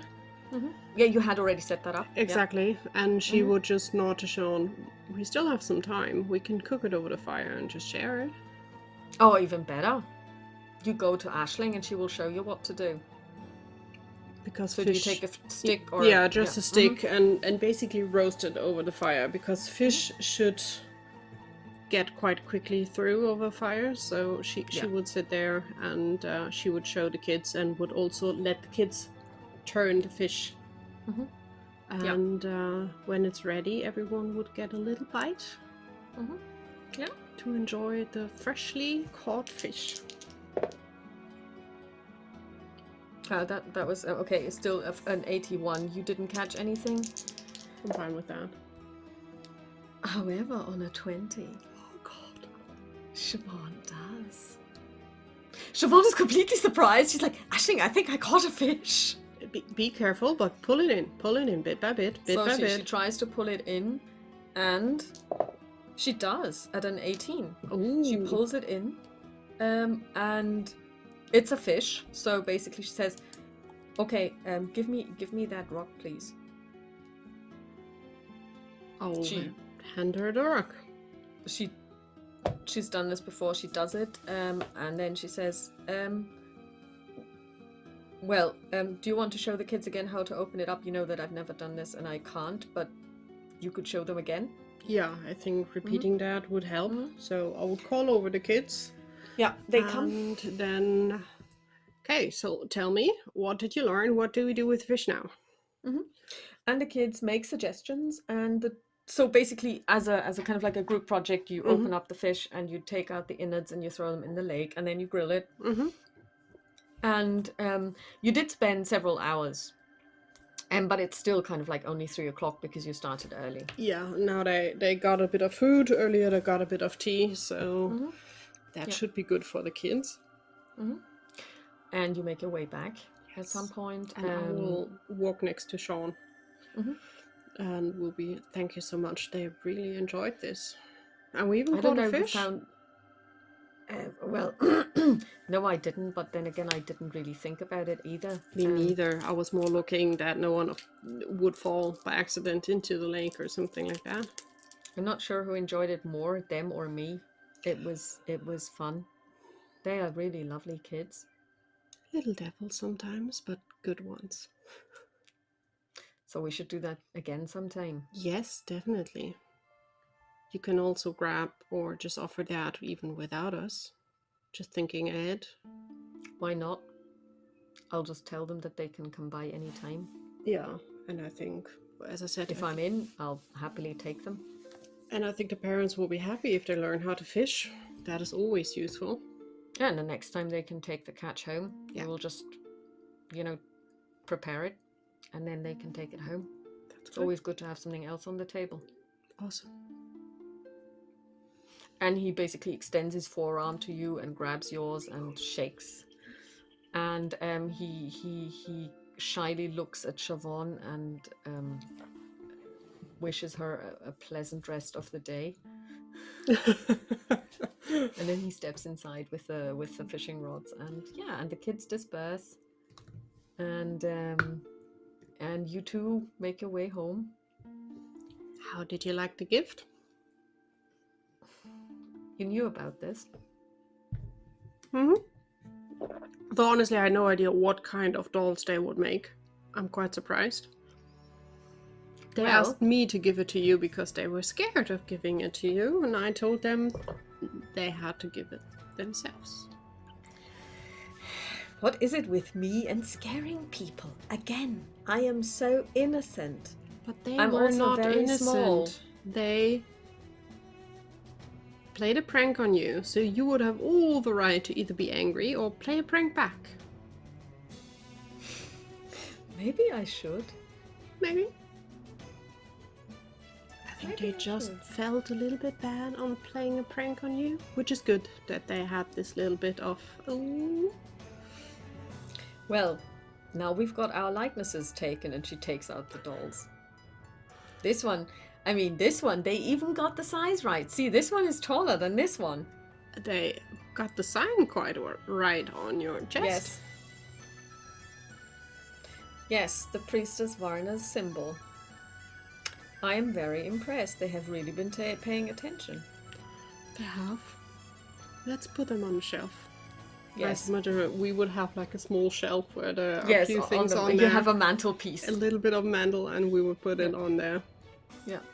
And basically then there is food. She did, well, I mean, you've had some fish, but of course that didn't really do much for you, so you have to eat. So you eat. And then, basically, unless you want to do something, we can jump into the future. We can jump. I would just suspect in between we would maybe have 1, 2, 3 more reading lessons with the kids. Yeah, you do, and also she will go into town the next day to village to talk to Katrina again. And I would just use the next days to work on changing the wall for the crops to give them more space. And then the 20th of March approaches. Equinox, you go into the village. Basically, the thing is that it's a bit difficult to celebrate the fact that it's kind of like equal night and day, because there isn't that big a change. You hardly observe this, but basically there's a little celebration. There is some, because now spring is coming, so it's almost like it's like a fertility rite in a way, because now people know that it's time to start thinking about putting out the crops. And so what they do is they basically incidentally they make little cakes, again in the form of the sun and the moon. So a half moon, a crescent moon, and a sun, and they are baked, and basically they're handed out to the kids. So that's. And then she says a couple of she holds a sermon. Let's see how she does. God, I hate this. A natural 20. Okay, I will give her a practice point for this. She actually kills it. She nails it. Yes. So she, people are really happy. You can see that people are looking forward to the year. She also mentions that the winter was dark, the winter was long, and there was even a threat from the wolves, but that the town united to fend off the threat, and that this is a good sign, and that this is what the gods want. They want people to stand together and brave this world together. So she basically ties it into what was going on there, and she also mentions like Katrina, and that this is of course a very good sign, and children are the future, and we see life coming back. Yeah, and then it doesn't take as long, and she doesn't watch through the night, so you don't have to do that. And the two of you go back. She also got cakes, obviously being the sister, and she says, "Okay, so I've got a moon and I've got a sun. Which one do you want?" I'll grab the moon. Okay, so she eats the sun, and they're very good. Yeah, tasty. Ishbel may be really weird when she talks to you and very rude about your appearance, but she's a good baker. She definitely is. Or just munch on the moon. And it tastes like shortbread. Okay. Yeah. It's actually very nice. So and then March bleeds into April. You know, it's time to put out the crops. Yeah, we would start. We would ask the children if they want to help, and ask Sean as well if he wants to help. Sean and a couple of the children, Eilish and Join being among them, come out to your cottage and start helping you to plant. You can tell that Join and Eilish are actually more interested in trying to peek through the window than actually doing something outside. And they really would like to know how the sister and Aisling live. Do you indulge them? Honestly, I don't really care that much, so probably in between Aisling would just go inside and maybe grab a few cups that everyone can get a drink, and she would just leave the door open because we're right out front of the house. And I would guess we would do the planting on a day where it's a bit sunny and nice. Yeah. So they can just look inside. well, they do this thing like where one looks and then the other head pops up over the first one's head, and they basically crane their necks and look inside. And they spot the dolls on the mantelpiece, and they go like, "Did you see that? They put it up there. They put it up there," and they smile. Yeah, and basically then it all goes well, and Sean says, "Well, and we'll have to come back because to make sure that everything grows as it should." And then Ewan is like, "Yeah, but can the sister not do this herself? I mean, Aisling probably, maybe not, but the sister should be able to do this." And then he looks at you kind of like helplessly. I could myself as well. I know how to, at least roughly, how to tend crops. But we will be on the road in a few days. So we would need your help as well, all of you, to keep an eye on this. Because it would be lovely to have a little bit of crops when we get back home. Eilish and Ewan's faces fall. Mm-hmm. The good thing is we will travel and we will get new stories and adventures we can tell you of. How long will you be away for? 2 days or more? It will be more. It will probably be quite more, but we will be back before winter breaks in. Because then we have time to sit together, learn more things, and tell stories. Because until fall, you guys will have to help your parents. You will be busy. All of the kids that are there, actually, you can tell that they are very unhappy about this. Yeah. This is something that they didn't see, because obviously also people as young as this, for them, even a week is a long time. It's a long Talking time. about months, talking about seasons passing, that's huge. Yeah, and Ewan and Eilish, well, Ewan is kind of like almost a little bit crying, and Eilish puts her arm around him and she says, "But all the more important it is that we learn how to fish and we learn how to do the crop thing, and then we will be able to bake bread for them when they come back." Oh, bless her heart. And Ewan kind of like tries to and then Siobhan comes and she kneels in front of the two of them and also looks at the other children. She says, "It's all right to cry when you're sad. It's part of your lives. Don't hide it. It's okay to be sad. Aisling and I will also miss you." That's the hard part. That's the hard part. And I'm not gonna tell you, "Oh, it won't be that long," because it will feel long, but we will come back. This is a promise. And with Aisling watching over me, what could go wrong? I mean, she's strong. And at least Ewan and Eilish can kind of relate to this because they think this is going to work. And as you heard before, I have a smart one with me, so we are good and safe to travel. And as I said, we will bring you a lot of stories of places we all have never been. And then she gets up, and then Sean says, "Well, I think we're pretty much done here, sister. So should I take them back into the village?" And she says, if you would. And thank you again. We will stop by before we leave."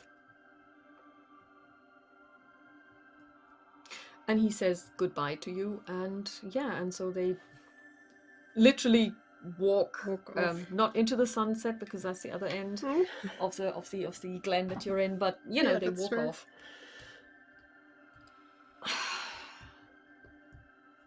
We had to that tell. was the hard part. Yeah, but now it's out. It's better this way than just, hey, we are gone from one day after the other. No, you're right. So tomorrow I would like to go back into the village. I want to talk to Katrina one more time. I want to talk to Vari and ensure that, yes, I'll leave her some of my herbs. Vari is not a healer, but she knows enough. She knows a lot about everything, I have the feeling. We still have a little bit of leather. I will come with you into the village tomorrow and see if we can trade the leather for a few things that we could use for traveling. A bit more bread might be helpful. All right. Okay. And so you basically spend the evening as you always do. You go into the village the next day. She talks to Katrina, whereas while you go in and do your trading, I would also peek in at various places, as you always. actually meet there, yeah. To see if she needs help, and also to tell her that we will leave, and I'm looking forward to see her in fall when we return. So basically, Vari listens to what Siobhan tells her about. You know, she's brought a couple of little sachets almost of herbs, and she tells her, you know, this is what you use when somebody has a fever. This is what you use when somebody has a headache, or this will numb. If you put this into, if you soak this in water and then put it on a wound, it'll stop the bleeding. And basically, she gives her like the real basic stuff. And then Vadi says, well, good luck to the two of you. Take care. Thank you. And come back. We promise we will. You take care of the rest of the people here. They need a clever one watching out for them. And then she says, sister, a word if you please. And Siobhan looks at you. I will take the dog and walk outside. And it's more than a word. It's probably even more than a sentence, because the two of them are not coming out for about 10 minutes. I'm sitting outside on the step or on a stone and just having the dog in front of me, giving him scritches and telling him that I'm sorry, it will be a bit until he gets more. You are not lucky. It's actually not such a nice day. I don't care. It's after about 10-15 minutes, the door opens and Siobhan steps outside and she says, are you ready to go? I am. I will just send little one back in. Little one. Duncan is kind of like, you know, he's losing his big sheepdog friend. He realizes this and he walks inside. Okay. I managed to trade a bit of stuff, so going back home? Yes. Let's go back home. Then let's go back home. And you arrive at home. Do you do anything? Do you say or talk about anything in particular? I think Aisling would just ask the main question. Do we start tomorrow or the day after? When are you ready? I could leave now, although it's too late to leave today. Make it tomorrow. And let's not wait another day. Okay, so tomorrow morning we... If this is okay with you, and she looks you in the eye really sternly. I am. I have nothing else to do. We will grab the horses. We will make a stop at Alistair to give the stuff that we want to keep safe. Then we should look in at Sean's place to say goodbye. And then we can leave. All right, that's a plan. Good. So you basically have dinner. Yeah. She does pack and repack and then pack some more. And then takes out stuff again and then she packs again. Because she's not really somebody who's that big a traveler. I mean, you traveled here and then you basically traveled really quickly back to Dunleaven Hall. You didn't even have time to think. So she just basically grabbed the first things that she had. And now she's kind of really giving this some thought. And then she says, can you take a look at my sickle? It might need some sharpening. Sure. And she asks, so will you show me how to use a whetstone? You know, I've never done this before. That is not a problem. We still have enough time. So I will grab my whetstone and we'll show her how to sharpen a knife and the sickle. And we'll show her and then let her do it and correct it a bit, because if you do it wrong, it gets worse. Oh, yeah. Yes, you're right. You it does damage the metal, it damaged, so she will be careful. And but I will show her how to do it. And then, and basically then you're finished at some point, and then she says, is it okay if I go outside a little? I want to talk to my goddess in private. Sure, if you want to stay in here and talk to her, I can be outside and look out if everything is preparing. Okay. And she walks out. And what do you do? I don't need to pack really, because for Aisling it's clear. She will grab her weapons, although she will only she will take the bow and she will take the long sword. And she will pack the travel log and she will pack the map. The other things she will take as keepsafe and will bring that to Alistair tomorrow. Do you take the knife that Vari gifted you? Yes. She will take that with her, and she will pack the whiskey, obviously. Yes. Because it's important, and she would she will also sneak in the 2 dolls into her bag. Yep. Okay, so... Although, no, she would sneak in the doll of Siobhan in her bag, and she would put the doll that looks like Aisling in Siobhan's bag. Very good. And then she would go outside and just look and see if the horses are all prepared, if our saddles are fine, just having a last round around the house to see if everything is good. Okay. At this stage, darkness has begun to fall. Do you go inside? Yeah, I will go inside and would prepare some dinner. At length, after about 3 hours, Siobhan returns. I would look at her just to see how she looks, because I have never asked if she found connection to her goddess again. Make an insight check. I think you've got this. Didn't you just increase this too?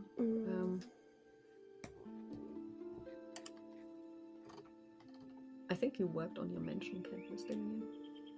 No, I could take it. I don't know why.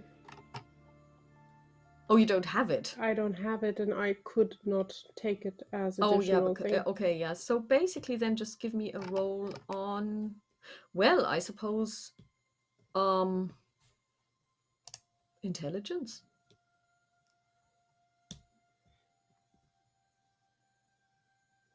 I think, yeah, that would fit. That is a success. Oh yes, you never asked her what happened between her and her goddess. I know that there was a disconnect, but I never asked her, pushed on if it worked again. I was just the one telling her, take time, relax, regain your strength. You have a feeling that this may probably not be an issue anymore, because she has over time actually regained her self-confidence. And but she does look very earnest. Not earnest in terms of that she may be angry or anything, but she does look quite earnest. Well, it's not the happy day. At least for Aisling, it's not feeling like, yay, we're going on the road. She feels very sad about leaving. She knows it's the right thing to do, and she's curious on what will come, but today is definitely the day, and also probably tomorrow, where she feels just sad about leaving the place, because it is home. Let's see if she picks up on this. She does not. This is weird, because she rolls a 10, she has an 8, but she knows you. I think she should probably get some kind of... Aisling is not trying to hide it, so I would guess then she does yes, realize. she does. Yeah. And I think after dinner, Aisling would pull out the bottle of whiskey out of her bag and would just fill in a little bit for each of us. And she says, to your health. Well, to returning back home to this lovely place. To returning back home, and the jars clink. And then she, she basically sits next to the fire, looks into the fire. I suppose you sit somewhere there as well. Yeah, also looking into the fire, I would guess, because that's the only thing left to do, just waiting for going to sleep. Aisling would just carefully offer, if you need me to carry any of your stuff, in case it doesn't fit in the bag, I still have some space. That's great. I think I've got everything, and it'll be weird leaving. Yes. It'll be weird, but I think there are things that we would like to see. There are things that I would like to see. There are things that you would like to see. And we'll be back. We will. Although I will miss this place. Me too. I would love to see the crops grow and not come back when they're basically done and see if we got anything out of it. But I think we made a good start, and we gave Sean something to do, which he's really thankful for. Yeah. And the kids will learn something. And by the time we get back, we will have some books and we can teach them more reading. And we have new stories we can tell them even without books. Yes, I will leave that to you. You can tell stories as well. Yes, but I love listening to you. The bad thing is it's vice versa. I like you telling stories, so we need to both tell stories. We need to share it. All right, so we can do this. That sounds like a plan. Okay, so then I'm gonna turn in now because we have to get up very early tomorrow. That is true. And Aisling would also then curl up and get some sleep. And you get some sleep, you wake up in the morning, you take out the horses, you go into the village, you say your goodbyes, and you are on the road. That's good. Do we want to make a short bio break? Yes, that's a good timing, yeah. Right? Yeah, so we're just gonna stop.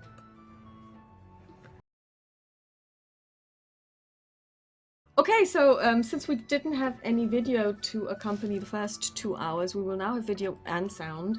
What could possibly go wrong?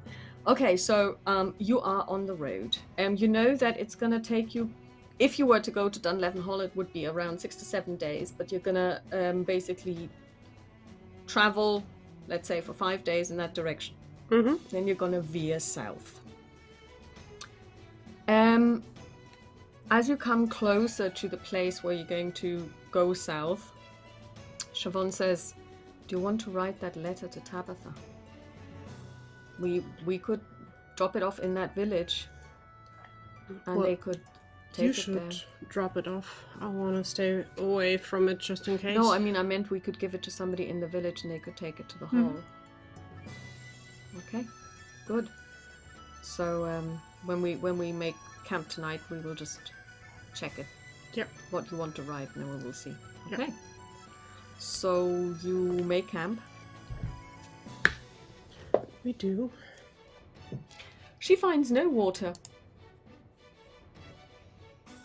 She sucks. She rolled a 2 on survival. Should I try If it wasn't survival? for you, she would probably die. But depending on... Well, I have a success. I rolled a There you are. 19.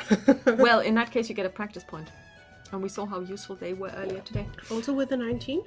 Yes, it's 16, 17, 18, 19, and 20 if it's a skill, unless it's fighting or magic use, because then it's only a natural 20.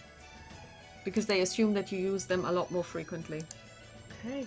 And I can write in practice points as well myself, so I don't even have to do it works, notes. Okay, so you do find food, you do find water, you also hunted, that's fine. And then she says, okay, so what would you like me to tell her, or what would you like to tell her? And she takes out a quill, some ink, and a piece of parchment. The only thing I want to tell her that we are doing fine, and we hope that she is too, and she will be always welcome to visit if she likes. Well, not in the next weeks, but generally. Will I just tell her that we've gone traveling? Yes. All right. So she writes it. She then finishes. She reads it to you. And then she says, "Now you sign it." And she hands it to you. Handprint. No, she will sign it. Yeah. It's a bit of a squiggly line, but still. And then she closes it, she seals it with her own seal, which is the seal of the goddess, and then she puts on it Tabitha MacLeod, Dunlevin Hall. Let's hope it arrives there. The main question is, I'm hesitant to go into the village because it's quite close. I can take it if you like, and then I'll meet you again afterwards. The question is if you would, if there's the chance, without it being too awkward, just ask, how is it with the new masters around here? I will do so. Okay. And then you go to sleep. Do you set watches?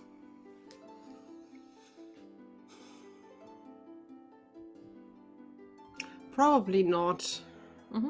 I think here around here is the place where we can still be halfway safe. Mm-hmm. Okay. So no watch. Mm-hmm. Okay. So you get up the next morning. She makes breakfast. You pack up. You go back on your horses, and then she says, "Okay. So how about you wait here? Yeah. The village is about 5 miles from here, and this is also where we would veer south. So just wait at the crossroads, and I'll be back as soon as I can." Be careful. Mm-hmm. And I will just sit down Mm-hmm. on maybe a tree stump or whatever I can find, or a stone and rock, and would have Storm and would just wait for her to come back. The weather is quite nice, actually. And it takes probably about 3 hours for her to return, or 2 hours maybe. And she comes back and she says, "Well, it's no longer MacLeod. Okay. It's Clanranald." That's good. But Tabitha is still there. He would have been crazy to let her go. And Duncan is still there. Then it turned out like it should be. You did well. Didn't feel like it, but it's good to hear that the people that are important have their place where they should be. I'm pretty sure what you said in the hall, that Kenneth was going to be a good sire, did help. I have no doubt he will be a good sire. Shall we go? Yes, let's do that, so one worry less. And the two of you get on your horses and you go south. And Dunlevin Hall was always in an area that was quite wooded anyway. So now you do notice that the woods are becoming... first of all, yeah, there are woods and not just those simple single trees that look like they're completely weather-beaten. And also the road begins to dip. So even here in the Highlands, it's kind of going a little bit down. And you travel. Mm-hmm. And soon enough, you reach an area where there is a lot of pastures. There are cows. And do take a look at your map every so often. Yeah, just to make sure that we are on the right road, and also to get a feeling on how we move on. So basically, you can see now that there are homesteads basically next to the road. Do you want to stop at one to find out where you are? Do you want to talk to people, or do you just keep going? I think we would stop in between to ask, and also just to see how the people are behaving, or also to get some news, because if there would be, like, I don't know, thieves on the roads or anything like that, usually it takes, well, the word travels fast, so she hopes also to get some warning in case something bad is up ahead. Okay, so you do meet some farmers that are basically going out into the fields, so you can actually stop by a field and just talk to one of them. So you call one over. Yep. So the person comes to you. It's a farmer. He may be in his 40s. And he says, "Stranger, well met." Good day, sir. We would just be curious along the way where we are, which is the closest village coming ahead? This is all and now you learn which clan Dun and all apparently belongs to. This is all McCormick clan. Sorry, it's all McCormick land. So the McCormicks live in the hall. But at the moment the sire isn't there if you're looking for him, I'm afraid. No, we were just curious because we have a map, but not everything is written down properly. So I just want to know where we are. We are just on a travel through. We will Do you want me to take a look at your map? Sure, if I don't take too much time off your hands. This is only gonna take 5 minutes. So I will jump down and we'll pull out the map and we'll hold it up. And he basically looks at it and then he points to it and he says, "Well, this is the hall, and we're hereabouts." And he points to a place, and you would guess that it's probably another 5 to 6 miles to the hall. He says the hall isn't far. On your horses, you will make it in an hour or so. That's good to know. And there's the village there. It's simply called Clan Cormac. Okay, that is good. And any word traveled about thieves on the roads or anything? No. Good. The sire will not stand for this.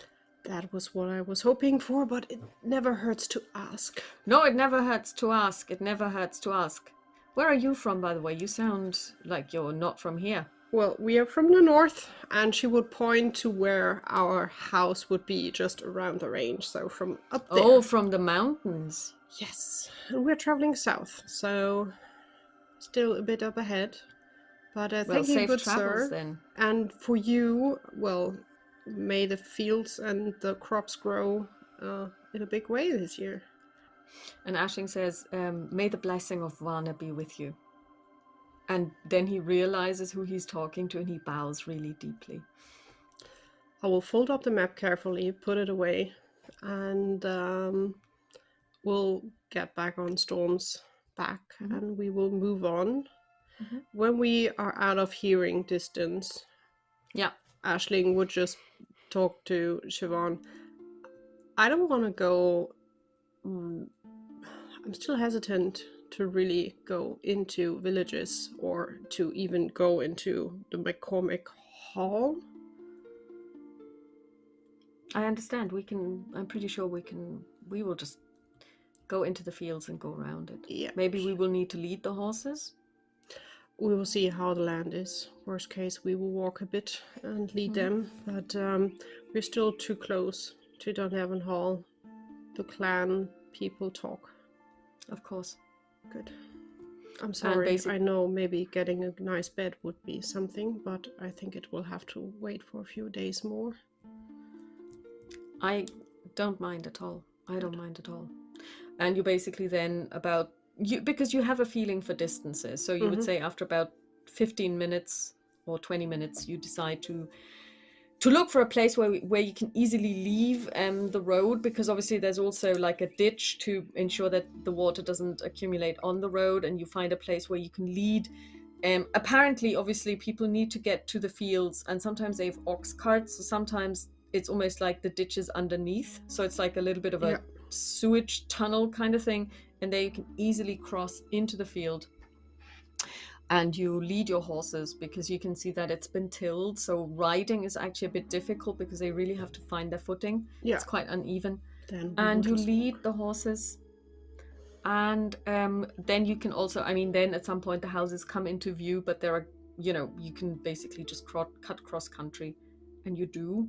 Can you give me a check on survival to see if you find, basically because now you're going round, you need to orienteer a little bit.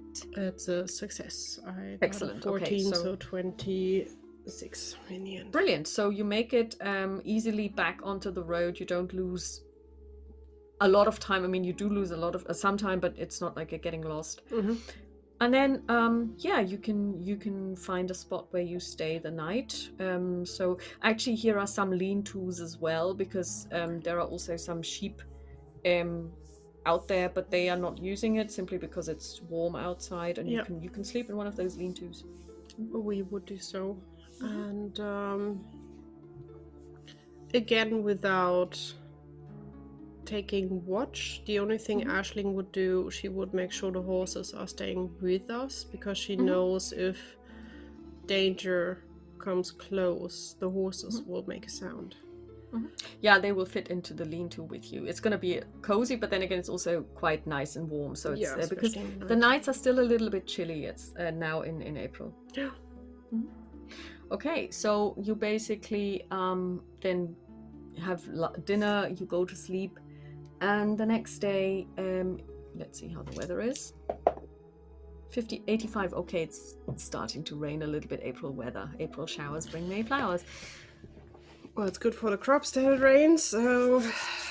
As you say this, Aisling says, Vana would love you for this. I hate myself for saying this, because I honestly am not very keen on the weather, but, well, you can't be picky. At least it's not snowing. Now you've said it. You had to say it, didn't you? I hope the gods are with us and they don't strike us with snow. We will see.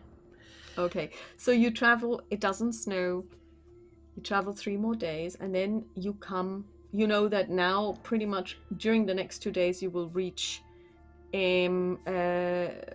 MacGregor country. Now MacGregor country is easily about, you would say, 10 days out from Dunlevin Hall, and MacGregors were not even invited to your taking the mantle ceremony.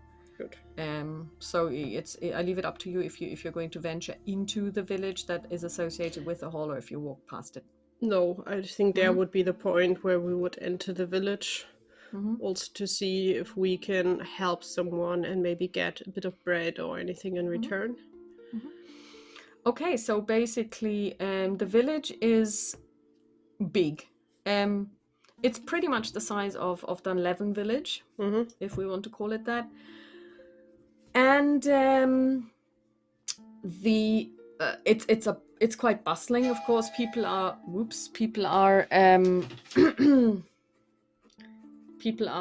out and about. You know how it is in spring, and when the days are getting longer, people just have that much more energy. Also, they have to do stuff, so they go outside. They plant. You see people herding some sheep. You see lots of sheepdogs, obviously herding sheep, and and there is even like a kind of like almost like a shop kind of thing. It's a bakery, where people. It's a mill and a bakery, so they bring their flour and then they get it back. They bring their grain, I should say, get flour back. And there's also an inn.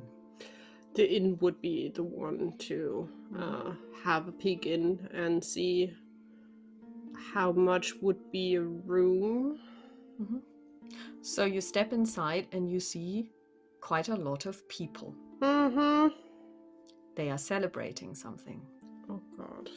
Aisling would move backwards out of the room. You walk straight into Siobhan, and she says, What's wrong? They're celebrating. I don't think we're welcome here. Go on. Come on, you're with a priestess. Yeah, which means everyone will stare and look, and we will disturb whatever's happening there. Let's just go over to the bakery and see. All right. And she turns around. She doesn't press the point. Would lead the horses, would bind them up, and would see if there's someone in the bakery. Yes, there is. Obviously, it's a woman and a man, and obviously you're probably looking at the miller and the baker, and she is basically cleaning her hands on her apron, and she says, "Oh, I haven't seen you around. Travelers, we don't get those very often. Would you like some bread?" Good day. Well, we still have some province. I was curious. It sounds quite busy next door. Is there a big celebration going on? Oh yes, that's Sorka and Grieger's wedding. Okay, then staying in the inn and disturbing it doesn't sound like the right way to do so. Oh, you don't have to worry. In about an hour, the bride's going to be taken away. So then we will just wait. Would you by any chance know if anyone would need a help in hand with, I don't know, chopping wood, building something or so? She looks you up and down and she says, "Are you offering?" Yes, for some Well, this is a payment in bakery. whatever We can kind of always way. do with some wood. Then just point me into the direction where you think wood chopping would disturb less, and I'm happy to bring you some wood. And if we could trade just my work for maybe a piece of bread, that would be lovely. Yes, that's a good idea. And she says, "Just follow me," and she leads you out. And then to the right of the house, so basically right to the right of the bakery, you have a full view of pretty much the town square. There's the bakery, there's the inn. And she says, and there is actually wood to split. Okay, perfect. And there's like, these one of those big trunks, and like somebody has driven the axe into it, so you can just get onto it. Use that. Siobhan has to take care of horses. Sorry, she will. Maybe, although the horses we can tie them up front. Well, she is taking care of them, so she does. There's a well, obviously, and she draws some water, and she also brings you some water. And I will do wood chopping as quick and as best as I can. And she says, "Don't mind me. I'll just sit here and watch you work." This is not the way I imagine it, but okay. And she will go on chopping. And she looks at you and she says, "What do you expect me to do? Lift the axe and split wood?" Oh, you could... No. Just relax, that's fine. And she goes on chopping. She's quite happy with it because it's not too difficult job. After a while, you hear voices from the inn. Okay. And you see Siobhan get up, and she looks at the inn, watches for a couple of seconds, and then she looks at you. And she says, "How about you chop some more of that wood?" Sure. Good. I will go on chopping and keeping an eye on her. She keeps looking at the inn, and you can see that her face is really earnest. Do you check what she's looking at?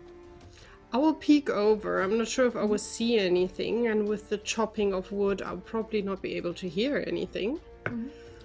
You see 4 armed men with halberds and swords waiting at the gate, waiting at the door of the inn. Great. And then at some point the door opens, and the bride steps outside, as does the groom. The groom is crying, as is the bride, and the 4 men take her away. So 2 of them hold her under each arm, and they take her away. Is that what they were talking about taking the bride away? Yes. Would that be something that I would know from the Leven Hall and back home as well, that people do that? That depends. Especially in a way like this, with armed men. Do you ask this? Do you ask her what is going on? Well, mainly I ask you as Game Master, would that be something Aisling would know, because it's just a thing people do around this land? Or would I not? Then I would ask her if she has a clue what is going on.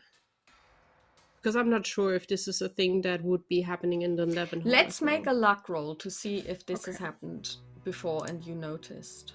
Because for me personally, it sounds really weird, but I'm living in a different century, and that is a 94. No, I have no idea what is happening. Okay, so do you ask? Yeah, I would just.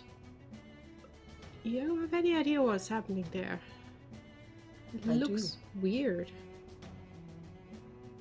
Well, it's one of the laws that you probably would hate if I told you about it. And your father obviously didn't. Well, then enlighten me to know what is happening so I don't do the wrong thing the next time I see something like that. Put away the axe first. I'm standing there chopping. And I'm serious, Ash. Stop chopping that wood and put the axe away. I will put the axe down, but I will sort wood. I just pile it up. Alright. What you're seeing here is the bride being led for her first night to the sire. Not to her husband? No.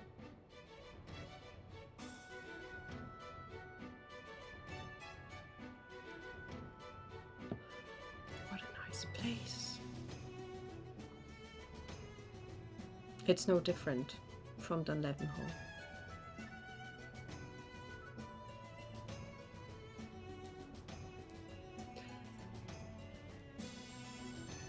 Nothing I approve, but nothing I can stop. No. You shouldn't. Remind me to never marry. At least not in these lands. Well, in our village, it's fine, because no one has this crazy idea. No. It's the law, what can I say? Well, as you say, it's the law. Doesn't mean it's a good law. No. It doesn't mean it's a good law. A poor woman. Not everyone enforces the law, obviously. Thank goodness to them. Not so much thank goodness to the clan leads around here. You mean Clan MacGregor? Mm-hmm. I guess you won't be going to the hall. I never intended to, and now I definitely don't intend to. I'm glad to help the people here.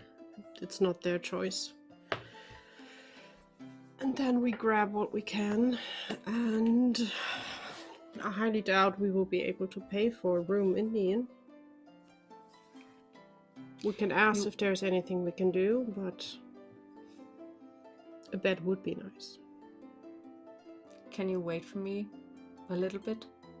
Sure. I have something to do.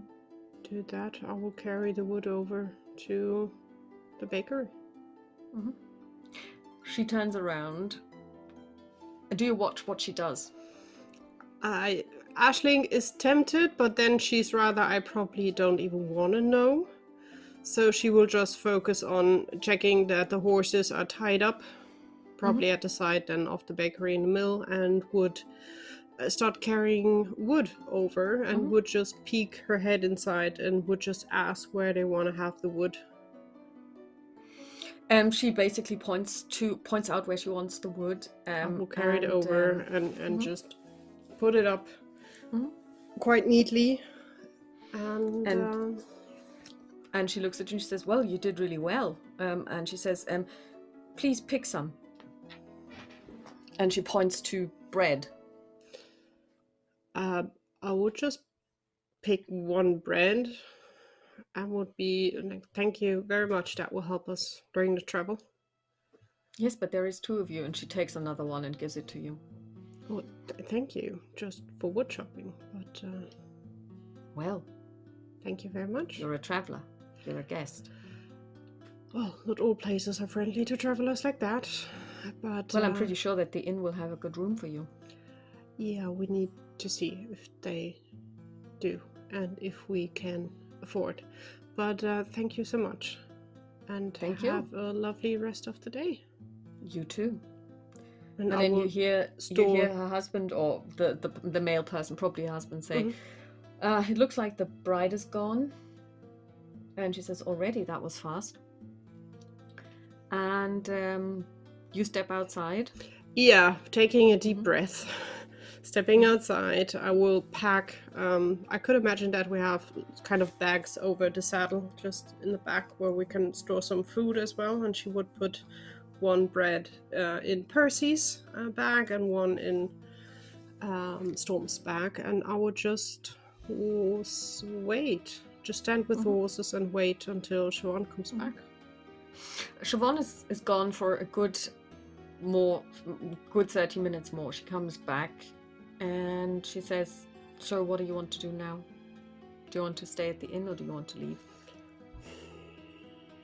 I would honestly like one night at the inn to get a rest in a proper bed. I think that would help. Then come on. Okay. Again, we don't have nothing to pay for a room. And I know. 4 stables for the horses. I know. Well, we got 2 bread. One is in Percy's bag and one in mine. Yes, you chopped wood like there was no tomorrow. I've made arrangements. Come with me. Okay.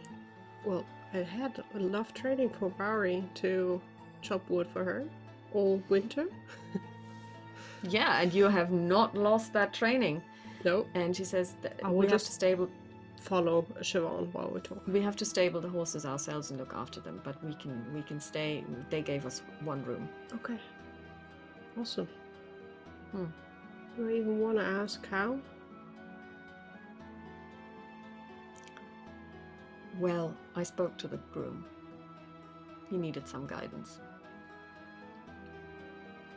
I can imagine that, because I would have thoughts as a groom that I should not have, probably. Oh, he had thoughts, all right. Let's just hope his wife returns tomorrow in one piece.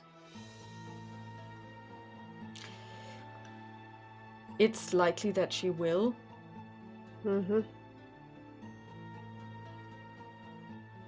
But I may need to talk to him again. Well, he's very upset. Here, then the rest of the day and tomorrow morning before we leave. Okay, so let's stable the horses and let's go inside, because I'm also a little bit hungry. True. Yeah. Okay, you stable the horses, go inside. The horses, go inside. But Aisling will follow Siobhan, so she will let Siobhan take the lead. And Siobhan goes to the person behind the bar, and she says, "The room?" And he says, "Yeah, well, I will show you, sister." And he takes you upstairs. So it's a 2-story building, and you have a room at the very end. And she says, "We would also need something to eat, and I will pick it up downstairs, and we will eat up here." And he nods, and then she says, "All right, I will see to the food. Why don't you just sit down and think of nothing?" Aisling will just sit down, will put her feet up again. She will probably sit, I don't know, there will be a chair, I would guess. Yeah. She would just sit on this chair, would put her feet up on the bed or against the wall, and would just... Does the room has a window? Yeah. Then she would move the chair towards the window and she would just look outside and just watch what's happening outside. Well, you're on the first floor, so you... but, I mean, I guess you're tall enough to see at least something that is kind of like a little bit further away. The room is out onto the square, so yes, you can see people coming and going, and you can see there's a big tree, there are birds sitting in there, you know, that kind of thing. It's almost serene, very, you know, and then at long last, well, not that long last, Siobhan comes back. And she gives you a plate of food and some bread. And she says, "Enjoy." Thank you. I hope you did not have to sell something that was precious to you. No. Good. That place, when you look outside, it looks just lovely. Without what happened down there. I don't get why people just try to hold on to these horrible traditions.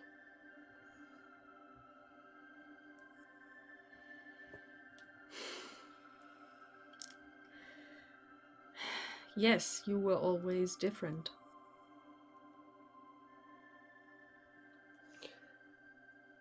For me, also, marriage is a thing that no one else should interfere, whoever it is.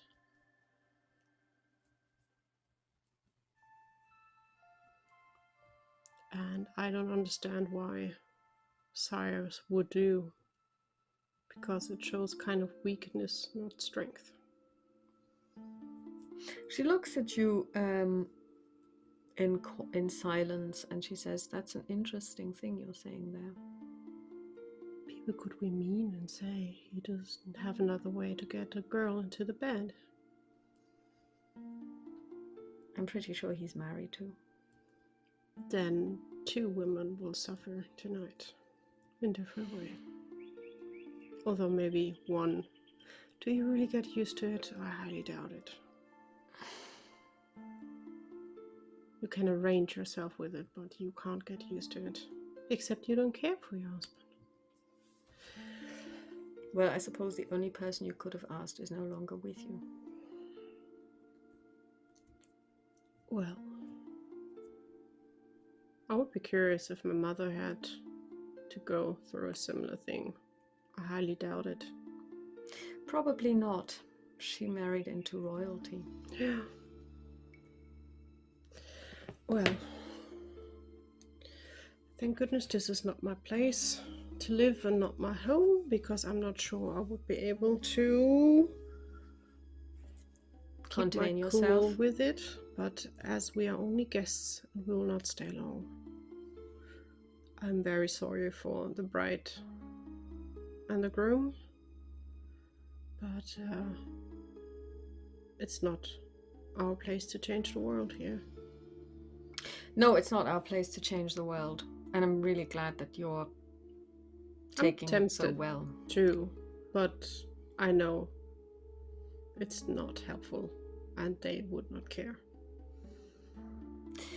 You see,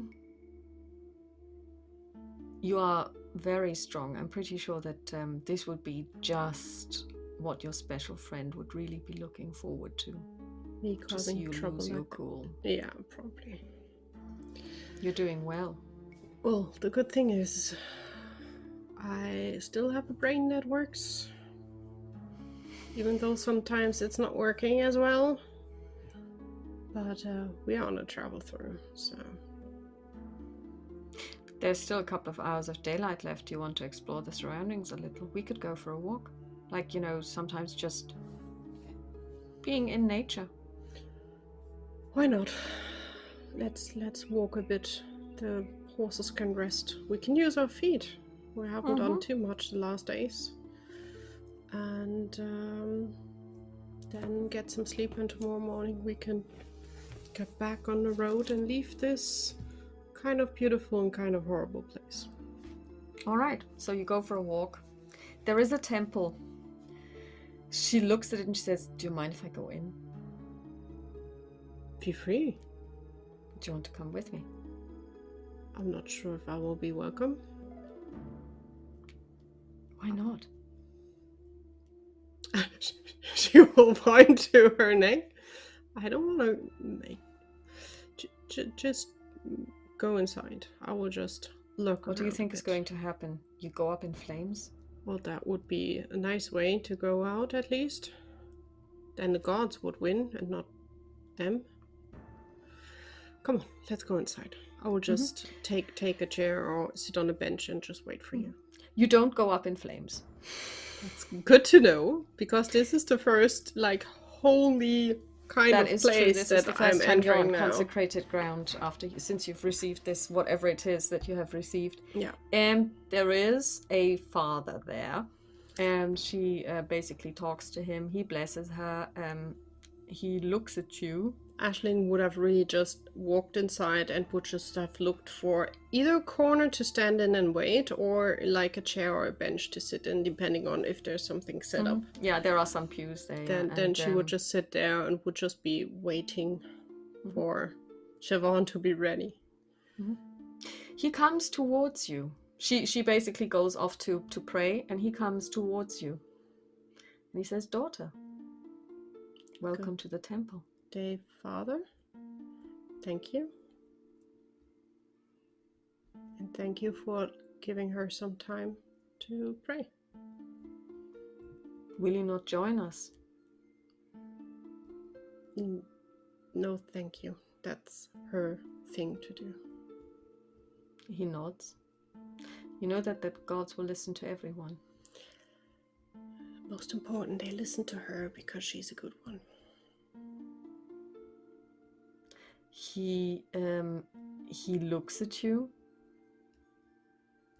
and you're not a good one. Sometimes not. You know what they say? Love the sinner, hate the sin.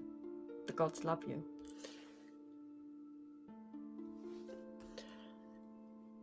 Debatable, but as I said, most important, they look after her. He nods, he inclines his head, and he says, "Very well. Have a good day." "You too, my daughter." And he walks off. And we'll just be very silent, and we'll be like sitting on a lake waiting for a fish to bite, and just sit and wait. Okay, so no fish bite, but the sister returns after about half an hour or so. Ready to go? Yes. What about you? I am definitely ready to go. I don't belong here, but I'm happy to wait for you. The same, Good. You were waiting for me to fish or return with something else. Oh, it's interesting that you compare this to fishing. Well, sitting here doing nothing feels just like it. You weren't doing nothing. I was staring holes in the back of your head. You were in the presence of the gods, and yes, I did feel you staring at my head. No, I was just... Well, as I told the father, the gods need to look after you. That's the important part. Let's go before I get all mushy. You and the gods, at one point, I know it, you will. What about the gods of your mother? I don't know anything about them, but honestly, any god that is not showing any help with this situation and everything that happened, honestly, I don't have the feeling the gods are on my side. I'm glad that they are on your side, so this way they are kind of helping at least a bit, but I don't think my family is blessed by the gods. With all that happened to my mother, with my father, with me, where are the gods? Maybe it's just their way of testing you. Great. I don't need testing. I just want a simple life. The simple life. Yes. And there you are, the daughter of a sire, asking for the simple life. I'm not a daughter of a sire anymore. I'm just a simple being out here, happy enough to be my own master. All right. So she suggests returning to the inn. I will have a quick peek for the horses just to be sure they're safe and sound, and then they have their oats bags around their necks, and they have water, and they are doing obviously for them it's also nice to be in a full stable. The door is closed and it's really warm, And then basically she walks inside. Do you follow? Do you do again the thing where she goes in first, or do you go in She first? goes in first. You see the groom, and he basically he is completely drunk. And she says, why don't you go up ahead? I'll be right there. Okay, if you need help. Or if I'll he let needs you a know. drinking partner, I'm there. Just give it a call. Ashing, you're not going to get drunk. It's not a good idea. I would just drink one drink, but okay. She will go upstairs. Okay, so she basically sits down next to him and she starts talking to him.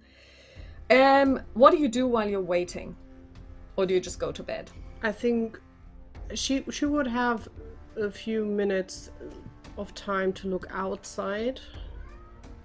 Just again to see what's happening outside. Then she would pull out the map, probably spreading it out over the bed, and would just trace again where we already went. She's kind of tempted to add notes to the map on what she learned where is really what, but she's hesitant, so she will not do that. But she will just in her mind like add, this is there, and here we've been, and here's the village. And then would pack it away and would get herself ready for bed, just cleaning up a little bit. Yeah, okay, so after about an hour or so, Siobhan comes up upstairs and she says, well, I don't need to pray now because I just spent so much time in the temple, the first time in a long time. So why don't we just, what have you been doing? You packed away the maps, nobody sees it. So she basically gets ready and she says, okay, I suppose that you want to leave as early as possible tomorrow. Yeah, we should get on the road as quick as we can, except you say you need at least in the morning time to speak to the poor man again. I sent him home. He will now just have to wait. There is nothing we can do. No, we definitely can't. And so but you can pray go... for her returning in one piece and the marriage still working out and him not doing anything stupid that I would do. Yes, I will pray for all of that. The best thing, if he can't stand it, would be for them to move to another place. Well, you do know that they can't.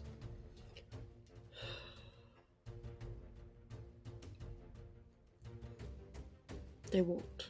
Let's say it like that. If they really want to leave, they can. They would be outlaws, you know this. You, of all people, know this. I know, but there are places that will also give an outlaw a place. As long as they're good people and willing to work. Yes, I know. We come from one of those places.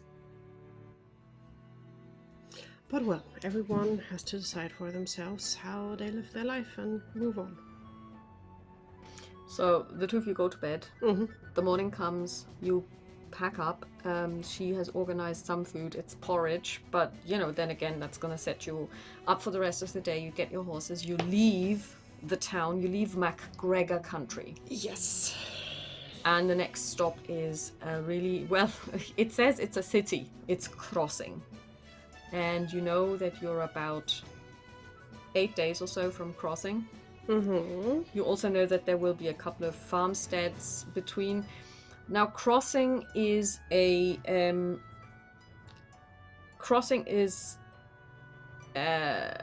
Macturon.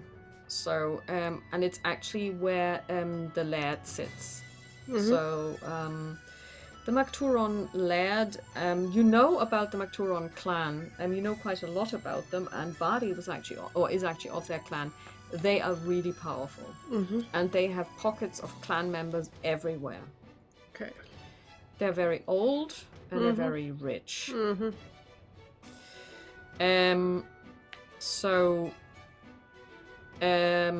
But the city is big enough, or you assume that the city is big enough. If you went there, nobody would know who you are. I think that would be it. She will stay away of the big halls because she's no one. She has no reason to say, hi, I'm there, because for what? And, well, Siobhan has to decide for herself because she would have probably the right to do that even. But she would like to peek in after a few days of travel. It would be nice to get a stop there. Mm-hmm. And you travel, there is also no sign of anything. I mean, it's rather peaceful. Mm-hmm. You know, you find farmsteads. You can even, if you ask, spend a night in a barn. That's not a problem. I think we would ask for a barn and maybe for a meal if they have something to share or to help again. Either chopping wood, carrying stuff around, whatever. Well, there is one place where the two of you could work in a field for half a day for bread and board. Yeah, that would be something. For room and board, yeah. So basically, you do that, and then you see something that you have never seen like this before. You see the great walls of a walled city. Stone walls. There is a gate that's not unlike the gate at Dunleven Hall, but much bigger. And you see people going in and out, ox carts being able to pass by one another. And you've never seen so many people in one place. I will stop and would just stare at it and just look at it and soak it in for a bit. Mm-hmm. There are a lot of people in one place. I can't believe that they're all Macturon. Otherwise, this clan is so huge. There must be others. Well, I know they are quite powerful and rich. And you look around and you see lots of people in Macturon colors, but you also see others. You also see McDonald's. I guess Crossing is a place to trade, so I could imagine a lot of different clans showing up here if they have things to trade. There are, of course, MacGregor's as well, because MacGregor was the one clan over, as it were. And she says, shall we go inside? Yes, let's do this, and let's see if we can find an inn and a way to... Pay for it? Pay for it. I'll clean the dishes if it helps. You don't have very much practice, because you usually leave it to me. But I can if I want to, that's the difference. If you want to. That is the operative word, wanting, isn't it? So let's go. And we will carefully ride inside. Aisling is a bit on her toes. She doesn't want to run into someone or cause any kind of trouble, so she will definitely be careful. And I think when we ride in, if we don't immediately have an idea that usually the inns are settled near the main roads where people get in. If not, we would just ask someone. There are several inns. So, you know, like the full tankard and the crooked horse and, you know, several inns. You also, for the first time, encounter a place where there is probably 1,000 people and no indoor plumbing. Great. The place reeks. Especially because it's getting more summer. It's getting warmer and more summery, and they have paved. In some cases, the road is paved. Some of the streets are not paved; they're just basically, which you would imagine in when it starts raining, this is going to turn into a quagmire. You know, the mud will become very, very slushy. Then whatever people throw out of their windows gets mixed in. So this is and Siobhan looks at you and says, I don't know can we maybe not stay that long? I mean, this is terrible. I'm tempted to just ride through and sleep outside the walls. I hear you. So it's a question if inside is the same. It shouldn't. As long as you keep the windows closed. Yes. And then you smell something else. You smell a tannery. Okay. And she says, the tannery smells better than this street. Yes. How about we look for a place over there? and you make your way to the tannery area, where there's also the people who mill the cloth, who fuel the cloth. So it's basically the dirty ones, but in a way, it's still. I mean, it smells like what you're used to. It, you know, you like the smell of leather, at least a lot better than what you're smelling here. And there are also places where you can stay there. And this is probably a little more like your clientele, because the people who stay in the other areas are travelers. Some of them are merchants and so on. Here is where people who ply a trade stay. Okay. So the people who would sell leather, the people who would sell dye, dye merchants would come here.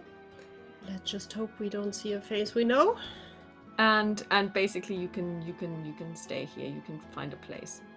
Yeah, the goal would be then to find a place and to find a kind of trade, whatever we can do and work.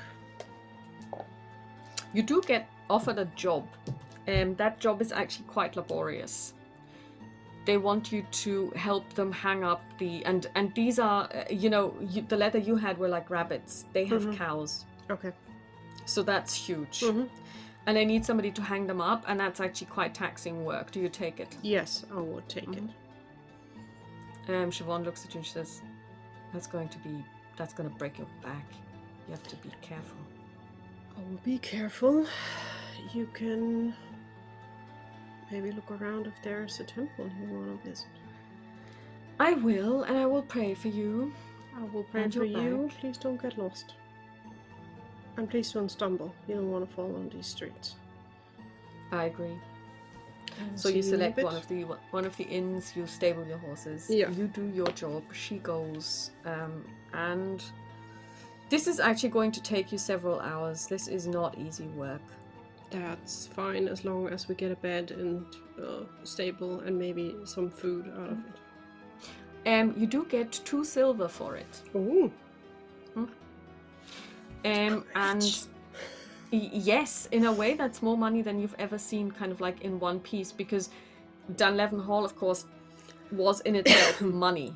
Yeah, but I didn't carry much money around at all. And basically barter economy and all that. But this is a city, of course, where bartering only takes you so far.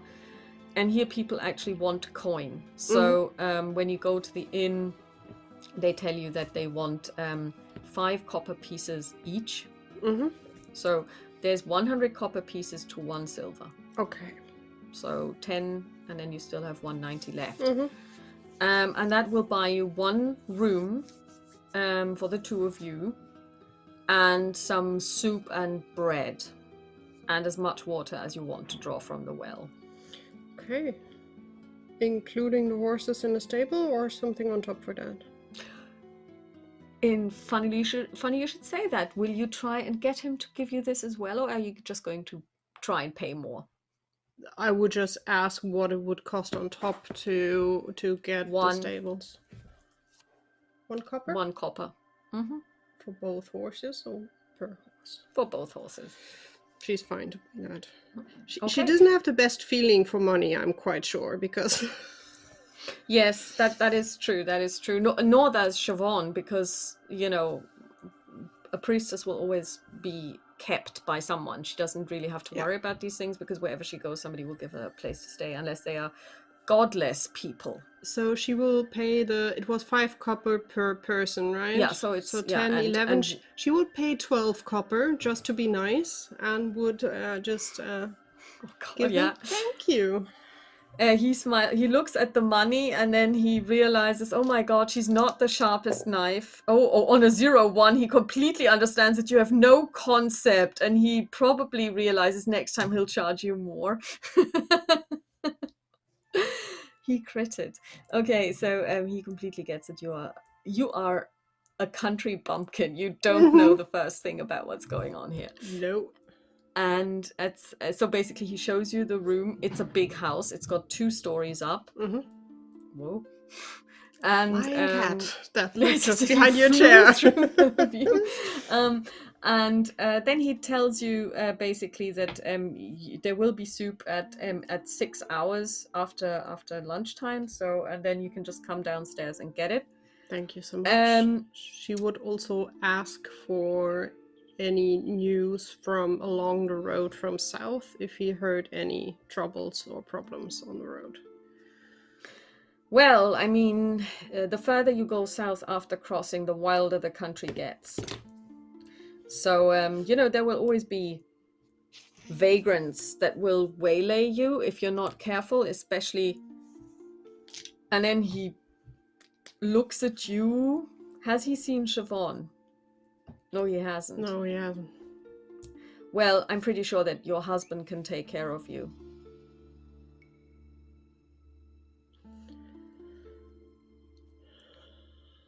Well, a young lady will be easy prey, even if she looks like you. And you can't help but look at you. Are you wearing an eye patch? She's wearing the eye patch. Okay. So I think on the road now, eye patch is a must. And she knows she's big, and she's definitely not looking like the typical young lady. Well, thank you. Well, you're looking like a young person. Yeah, young person, definitely. Yeah. Well, thank you.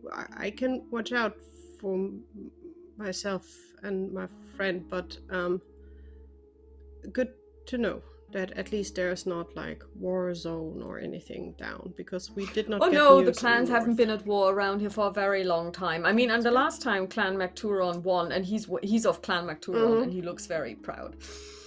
Well, it's a quite impressive city you build up here. Well, I've lived here all my life. It's not called crossing for nothing. It's the center. Everyone has to travel here. Everyone has to travel through here. Oh, we will be happy to see this when we come back. Oh, so you're not staying? We will leave tomorrow morning. Well then, good luck on your travels. Thank you. And Aisling will go upstairs and bring her stuff upstairs. At that moment, Siobhan steps inside. And I will just wave at her. Hi. And he looks at her and he says, and he turns to you and says, "Is that your friend?" Yes. Then you might want to be doubly careful. Because she doesn't look like she's got a husband to look after her either. How are you going to fare when you basically run into one of those vagrant groups? Well, she will just ask the gods to strike them. Well, it's good to believe in the gods, I'm sure. Well, to be honest, I have all the weapons I need, so you don't have to worry about that. She will be there maybe to patch them up afterwards. He looks at her and, I mean, he is taller than she is. He's not as tall as you are, but he is a big man, and he basically says, "Whatever you say, just be safe." We will be. Thank you for the warning, and we're looking forward to dinner a bit later. And then I will motion to Siobhan to move upstairs. She walks behind you, and you go inside. She closes the door and she says, "What is it with you and husbands? What was that about?" He didn't know with whom I was traveling, and he was just assuming my husband would make sure that I would be safe on the roads. What the heck? What, are the roads not safe? Well, going south, it seems that more bandits and groups are out there, so we need to get watch. Oh, and he was expecting your husband to keep you safe. Yeah, and then you showed up, and you don't look like a husband. Well, yeah, maybe I should just get married or so. Well, I can't, you know. Well, and I don't want to, so honestly, we are fine on our own. We've shown that. Kind of. Just don't pick a fight, Aisling. Just don't pick a fight. For here, when no. we're on the road, when somebody looks at you weirdly, or when somebody says something, just keep going. I promise you, I will only fight when someone is attacking us, because I will defend us. Good. And I might be fighting if I see someone else trying to steal from an old lady being alone on the road that need helps. That might also be an option, but I promise I will talk to you first and we make the decision together if we want her to die on her own or if we want to help her. You can be so mean sometimes, can't you? I promise you, I will not just storm off angry-headed with a sword in my hand. Very I want to good. make it south. I don't want to be stopped every 5 minutes because I think I will meet a lot of persons that I would like to hurt a little bit. But no, the goal is to travel south in one piece. You always have to think of the gods trying to test you. Or maybe it's Cirrus who's trying to test you. Who knows? I rather think that my road is set to arrive south where my mother grew up. And that is the goal, to get there. Well then, I was praying, and I have been asking my goddess to keep you safe on your road. I hope you prayed for yourself as well, because I have not much praying. Don't make me pray that you are safe. Well, you've done it before, haven't you? True. It worked. I'm still here. Cirrus didn't take me to hell. Well, or his son. Only because I did something he never expected I would do. Because he thinks all humans are assholes. Well, some of them are, aren't they? True. I know a lot of people who would have done exactly what he wanted. Because rich and title is more important than anything else. That's why they would steal women from their freshly married husband. Still don't get that. And yes, I'm still salty and angry about that. I know. I can imagine. It's not you. It's not what you would do. It's not what you would want. No. I hope that in the South they don't have these weird traditions. They probably have different weird traditions, but... Well, they're all human after all. Not sure that makes it better, but... No, I mean, but we tend to do weird things. But hey, I earned some money. Look, and she would just spread out the money on the desk, or on the table, or on the bed, whatever is there. Wow. I got 2 silver, and I could pay for the rooms. It was 5 copper per person. That sounded okay-ish. Well, we have the money. I honestly have no idea what a room would cost. So I think he looked a bit angry with himself that he didn't ask for more after he recognized that I have no clue. Well, isn't that funny? Okay, so we're rich. It feels like it. At the same time, I'm skeptical if we want to call it rich, but at least we have some money now that if we go south and enter a next village, we could maybe pay for rooms, and maybe tomorrow on our way we could stop at a market and see if we need a few things for food to travel. Yeah, I think it would be good if we got something that kept. You know, they have this... I actually went by a market here on my way. I did find a temple. Mm-hmm. And they've got bread, which I've never seen before. It looks like it was... I asked them about it. It's very flat. And it is quite tough to eat. But they say it keeps forever. Because they bake it like 4 hours. Okay. It's nice when you put butter on it. I could all imagine that would work with a stew. Yes, you're right. I didn't think of that. And if we could get some of this, that would last us for a very long time. I brought some, and she basically, you know, sometimes it's good to be a sister because people just give you stuff. But then we can try if we like it, and then we can grab a bit more, because I can maybe grab some meat and see if I can hunt something, but I can't hunt bread out there. That's not how it works. No, that's not how it works. And the last time you tried to hunt apples, that didn't go down well either, because they were bouncing away from you. So she hands you half of, you know, it's like knäckebrot anyway. Yeah. And she says, well, it isn't bad. I mean, it's something that you need to get used to, but it's not bad. I will crunch on a bit of it. Consistency is weird, but well, it doesn't taste too bad. You're right. Well, crunch. Yeah, crunch. And then basically she goes downstairs to pick up the soup and the bread, and then she takes some of this bread that she kept from where she got it, and she puts it in and dunks it in, and she says, well, you're right, if you put it in a stew, it's actually really nice. I think Aisling would even suggest that we eat downstairs. Okay, so you go downstairs. Yeah, just finding a table, maybe more in the corner, and just eating in peace and quiet, because Aisling is curious about the people here, what kind of people. There are, you would say that probably all of them are from Alba. You don't see anyone who doesn't look like they're from here, but not all of them is wearing a tartan. You'll notice that. And it's all men, so you realize it, and they all have like really calloused hands, so they may even be people who come into the city to work for a couple of weeks and then leave again and take the money with them. And they all, a lot of them smell of the tannery, so they've probably worked there. And some people do consume alcohol, but it's mainly beer.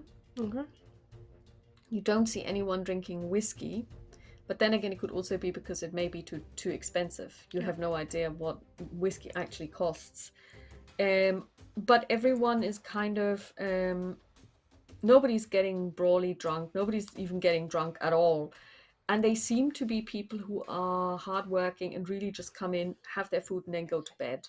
So it's not like there's no, what you notice is there is no storytelling. There is no communal kind of like being together. It's more like a couple of workmates and then a couple of workmates and a couple of workmates. You don't feel that this is a community. Okay. So it's different from what you would be used to.